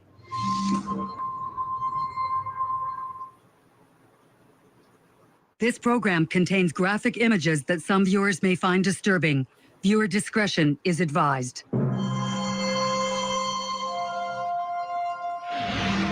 Wow, nigga. We are in trouble here tonight. For 50 years, a Canadian-born wrestler, the man they call Abdullah the Butcher, built a fearsome reputation for violence. Abdullah the Butcher's real name is Larry Shreve. He's been wrestling since 1958, and his wrestling gimmick is he bleeds, and other people bleed when they're involved in matches with him. It's unbelievable. It's a massacre, boys. Another Canadian wrestler, Devin Nicholson, stepped into Abdulah's bloody ring many times.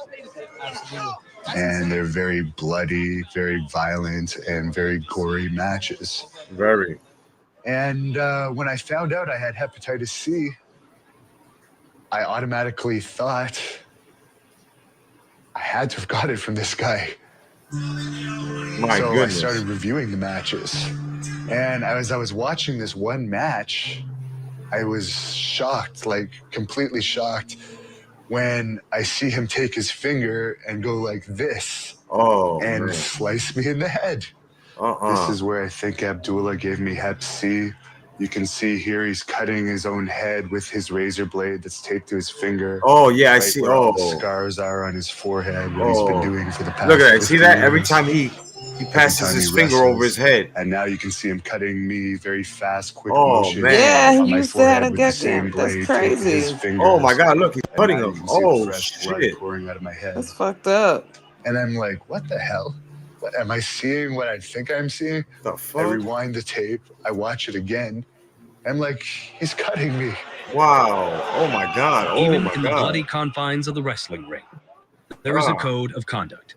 And Devin insists no matter how brutal the matches Cut with him. Abdullah Oh, got, shit. he never Oh. agreed to share a blade. One thing you're never supposed to do in a wrestling match is cut somebody without their permission. Right. Or especially cut somebody with an instrument or cutting tool that has already been inside of yourself. Devin says Abdullah the Butcher broke that code, leaving him with a serious disease and no choice but to sue his Oh, former my friendly rival. God, man. My name is Ronald Kaza, and I'm representing Devin Nicholson in a lawsuit against Abdullah the Butcher. We're alleging in our lawsuit that Devin was the victim of basically an assault. He was the victim of negligence, that he was wrestling with someone who knew or should have known that proceeding to cut Devin like he did without his consent, without Devin's knowledge, was putting Devin's, basically his life at risk and surely his career at risk. This claim has not come out of nowhere.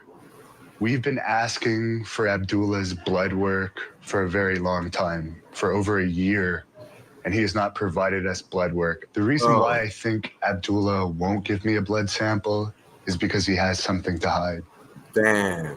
I'm not trying to hide nothing. Oh, look at those scars on his head. Trying to hide Yeah, they're nothing. Abdullah's permanent. I head is seen a him. Them testament to shits his look bloody nasty, crack. yo. Permanent scars caused by Hold on, I deliberately gotta cutting pause this for a himself. second. I gotta pause this for a second. Definitely. Oh shit! Hold on, I brought it back for a second. I'm sorry, guys. There we go. I'm not trying to hide nothing. There we go. Man, look at those scars, man. Holy shit! Just look at that. Oh, That's because he used to have a razor blades between his fingers, and he would do that Yeah. shit. damn, man. Look at that, y'all. Okay, crazy. If He y'all looks got like a real life. HD, He looked like a real life fucking character, like a comic book character. right? He looked like a one of those fucking video game Street Fighters, like Dazzler Yeah, and like shit. Mortal Kombat, yo. One of them characters on there that Word. you He also, choose. word. He also looked like a fucking cut up Vienna sausage right now. He looked like a dick tip, son. Look at his head, sis.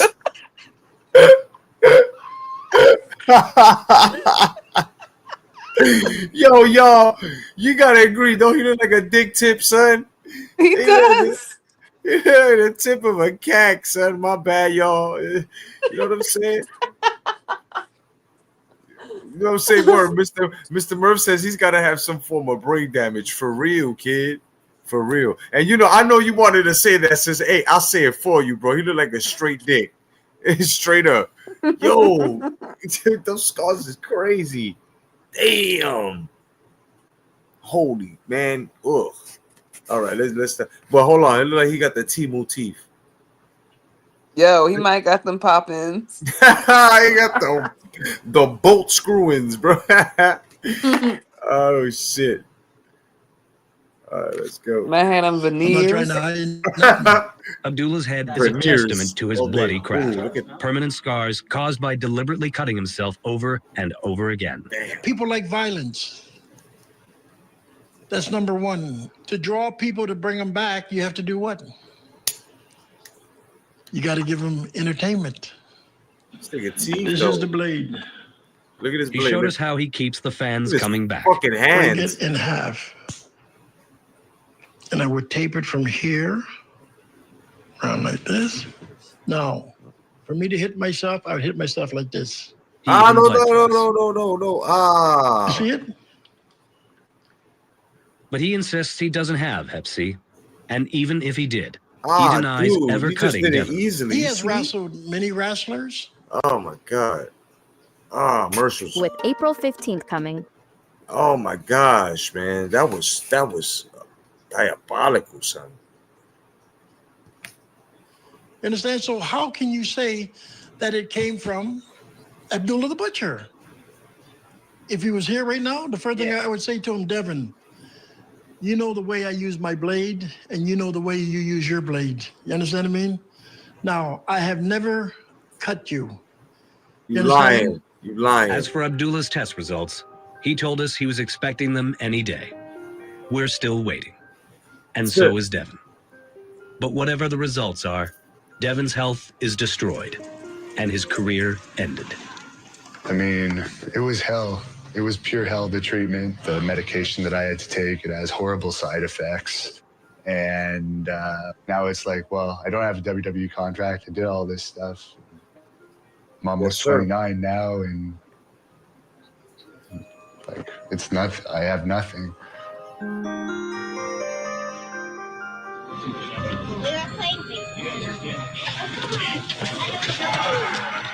Suffering from a potentially deadly disease, Devin has finally come to a heartbreaking decision.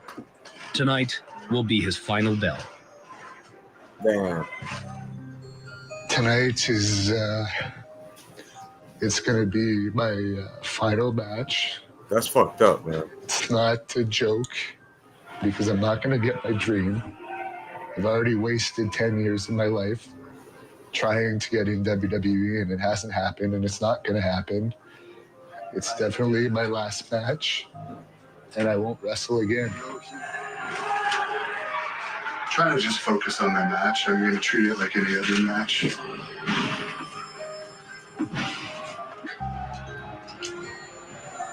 I've laced these up. I don't know how many matches I've had, but it's been well over 1,000.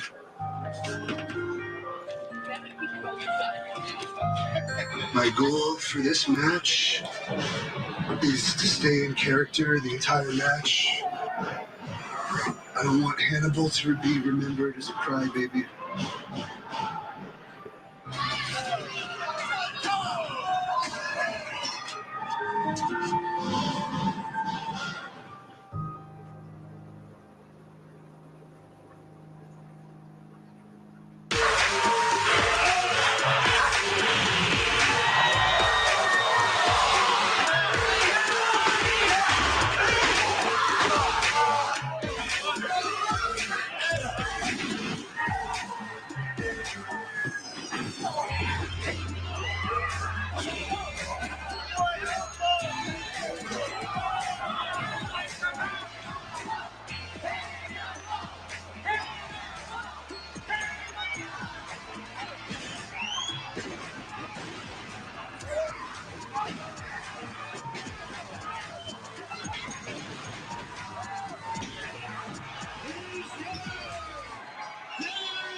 Now, I'm not gonna front, all right?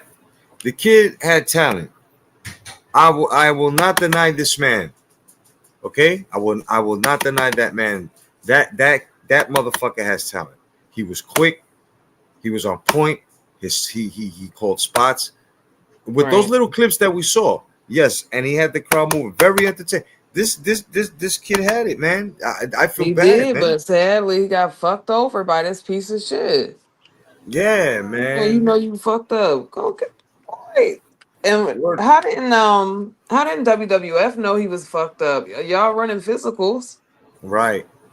Yeah, damn, man. You know, and that's the thing. They had to let him go because he tested, you know. And that's Yeah. what, yeah, damn, that's fucked up, man. But I cannot deny that Hannibal has skills. But wow, that was impressive. This is Starbucks says ice cream truck music. Word. Oh shit.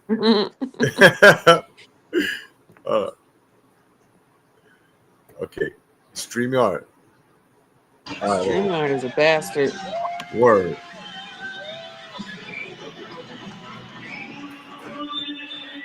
It's a good way to end. Good match. The fans love it. You can't ask for better than that. It's over. You're going to cry, but it's over.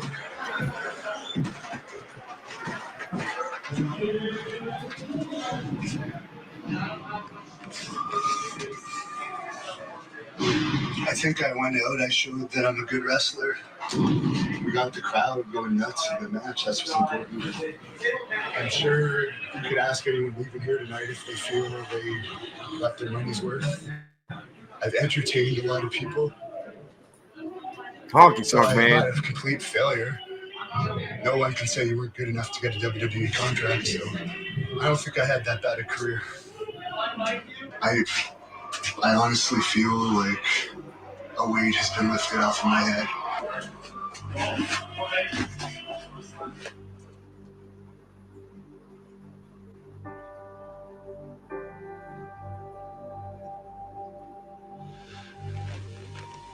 I've given my whole life to try and make it in wrestling, and it was my dream, and at least I can say I tried my best. And it's time to quit, but I tried.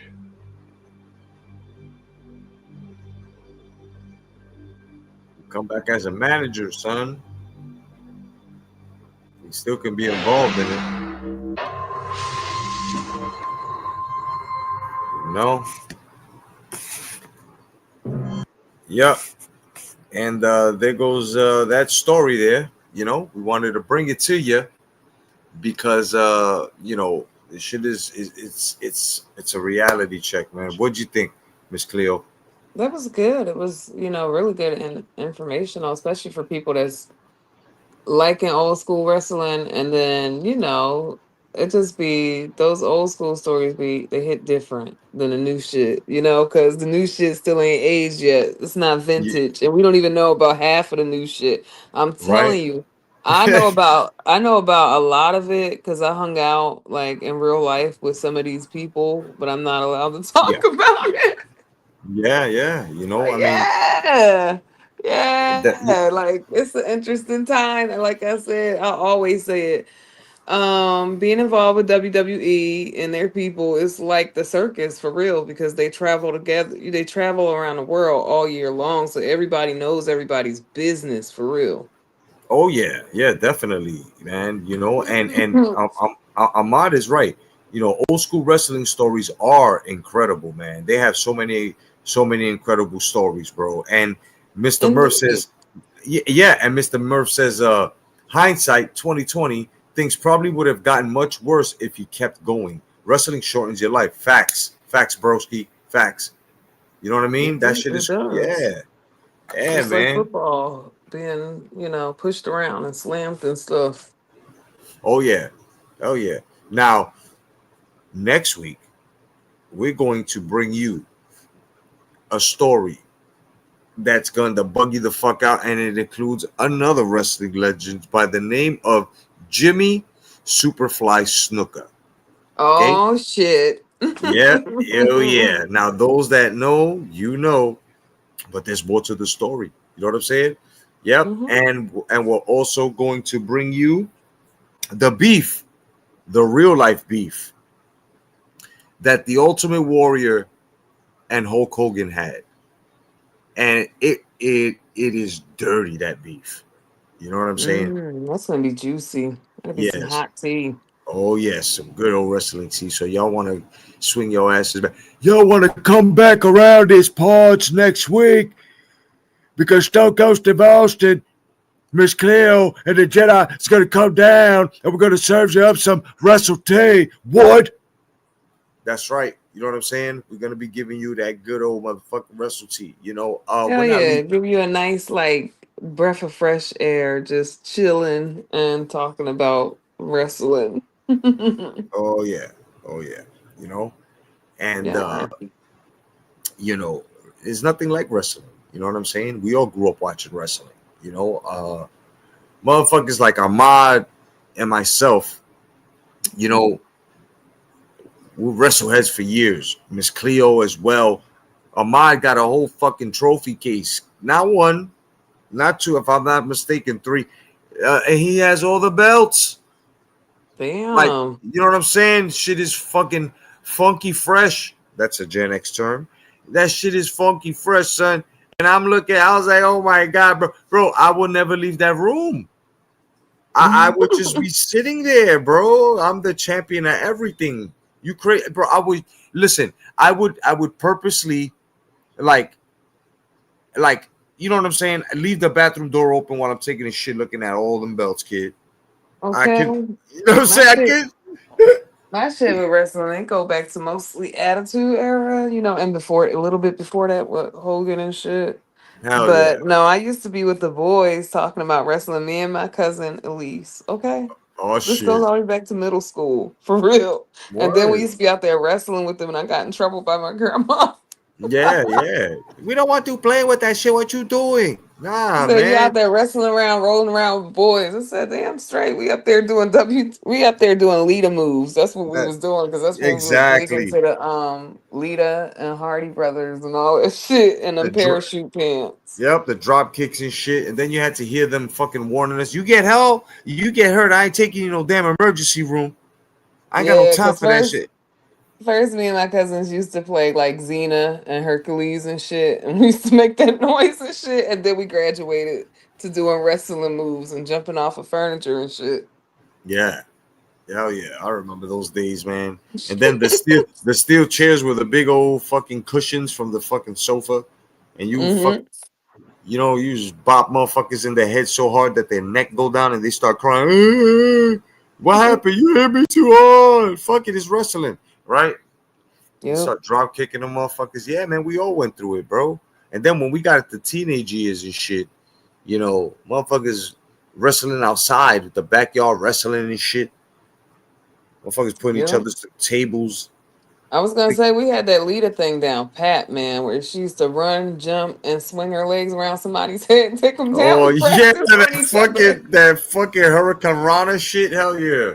Hell yeah, we That- practiced on each other on the mattress. Okay. yeah. Oh yeah. That shit. We used to use the you know, the like if you go outside and shit, if you Mm-hmm. raised in the ghetto and shit, of course, you know what I'm saying, the hood. Like when you Mm-hmm. go to the park, they have these black rubber mats around the swings and stuff like that, and they're like about maybe 3 to 5 inches thick. Those black Yeah. rubber mats that they were laying in those parks and recreation parks and shit. And motherfuckers used to get together and we used to wrestle, bro. We used to take Hell those bumps yeah. because those bumps, you know what I'm saying? Those rubber mats, bro, you could fall mad hard on those mats, bro, and it would hardly hurt. So we would fucking put the swings up, we would roll them around and shit. You know what I'm saying? Because it was like a whole like row of swings. It was like 10 of them. So it was enough space. And then, of course, it had a barrier because of, the swings had it. And people would watch us, bro. They would stand around and shit, and we would wrestle, bro. We would fucking wrestle. We would come out, theme music and shit, bro. We had fun, bro. Backyard wrestling, motherfuckers think in the millennials and in the late 90s, they made that shit up. Nah, we were all backyard wrestling. It started in the living room, then that shit would be in front of the building, and then it'll go to the garage, and then the fucking parks, bro. You know what I'm saying? I remember Right. that shit. We all had fun. We We all had fun. did. Hell yeah. That shit was fucking awesome, man. But wrestling is something that is basically like a live comic book. A It live action is. comic book, And me personally, man, the greats, I you're like it gonna better though when I go to the events. It's so much fun. oh Even yeah. just watching the little kids mark out. Okay, it's a lot of Oh yeah. fun. I remember I used to go to Madison Square Garden. I went with my grandpa. I remember I Hmm. saw the match. I was there in that match where it was Hulk Hogan and Sid Justice versus Roddy Piper and Ric Flair. You know what I'm saying? I saw that match. Oh, that's a throwback. Oh man, I mean, yo, so many matches, man.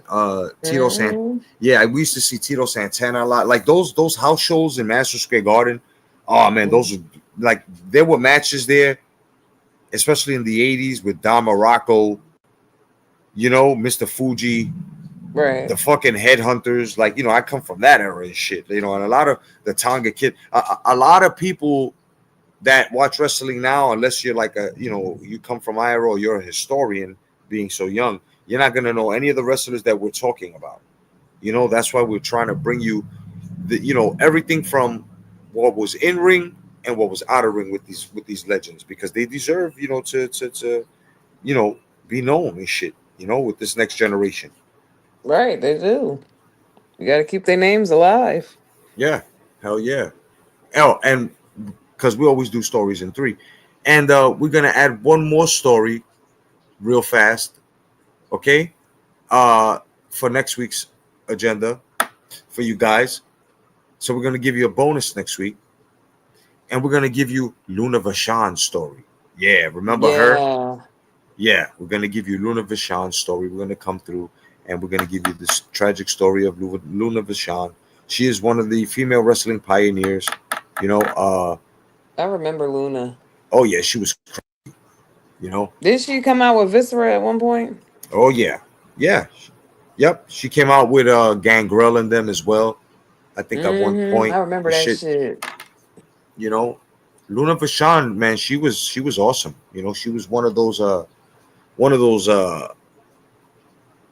heels that had a hero, you know, to go against. You know what I'm saying? And I think it was Wendy Rector. She was supposed to be her Huckleberry, sort of. You know what I mean? She was supposed to be her bad guy. So it was supposed to be Wendy Rector versus, you know what I'm saying, Luna Vachon. They were supposed to have a rivalry or whatever, but you know, shit happened, of course.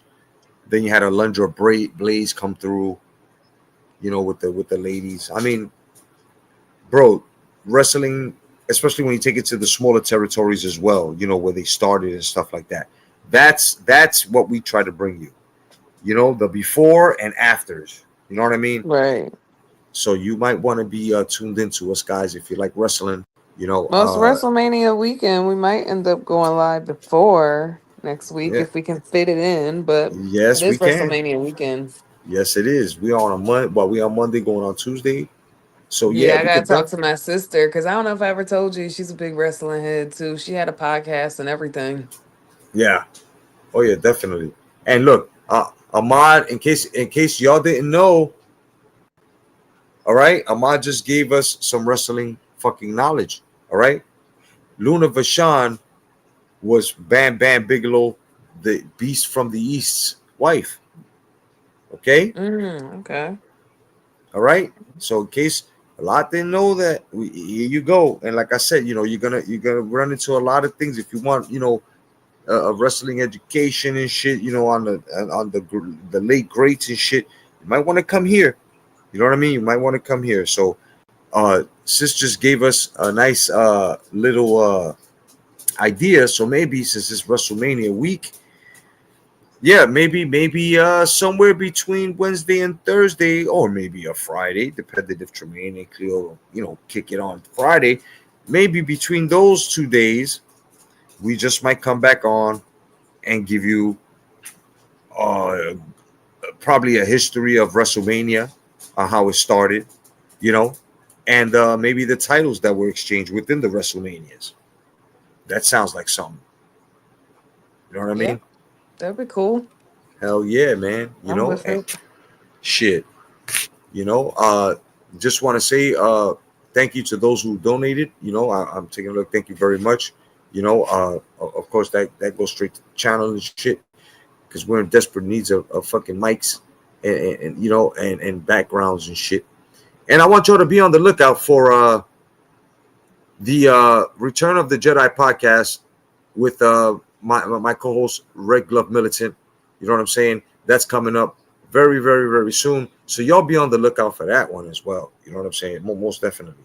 When are you and Tremaine gonna kick it again? Tomorrow we will be talking about Oh shit. mainstream things. I know you heard about the influencer that they said is suspicious that died, was unalived. Well, she passed away over there in Tanzania with her fiance. It's a big Oh story right shit. now. And it's under very suspicious circumstances. The man was Caucasian, she was black.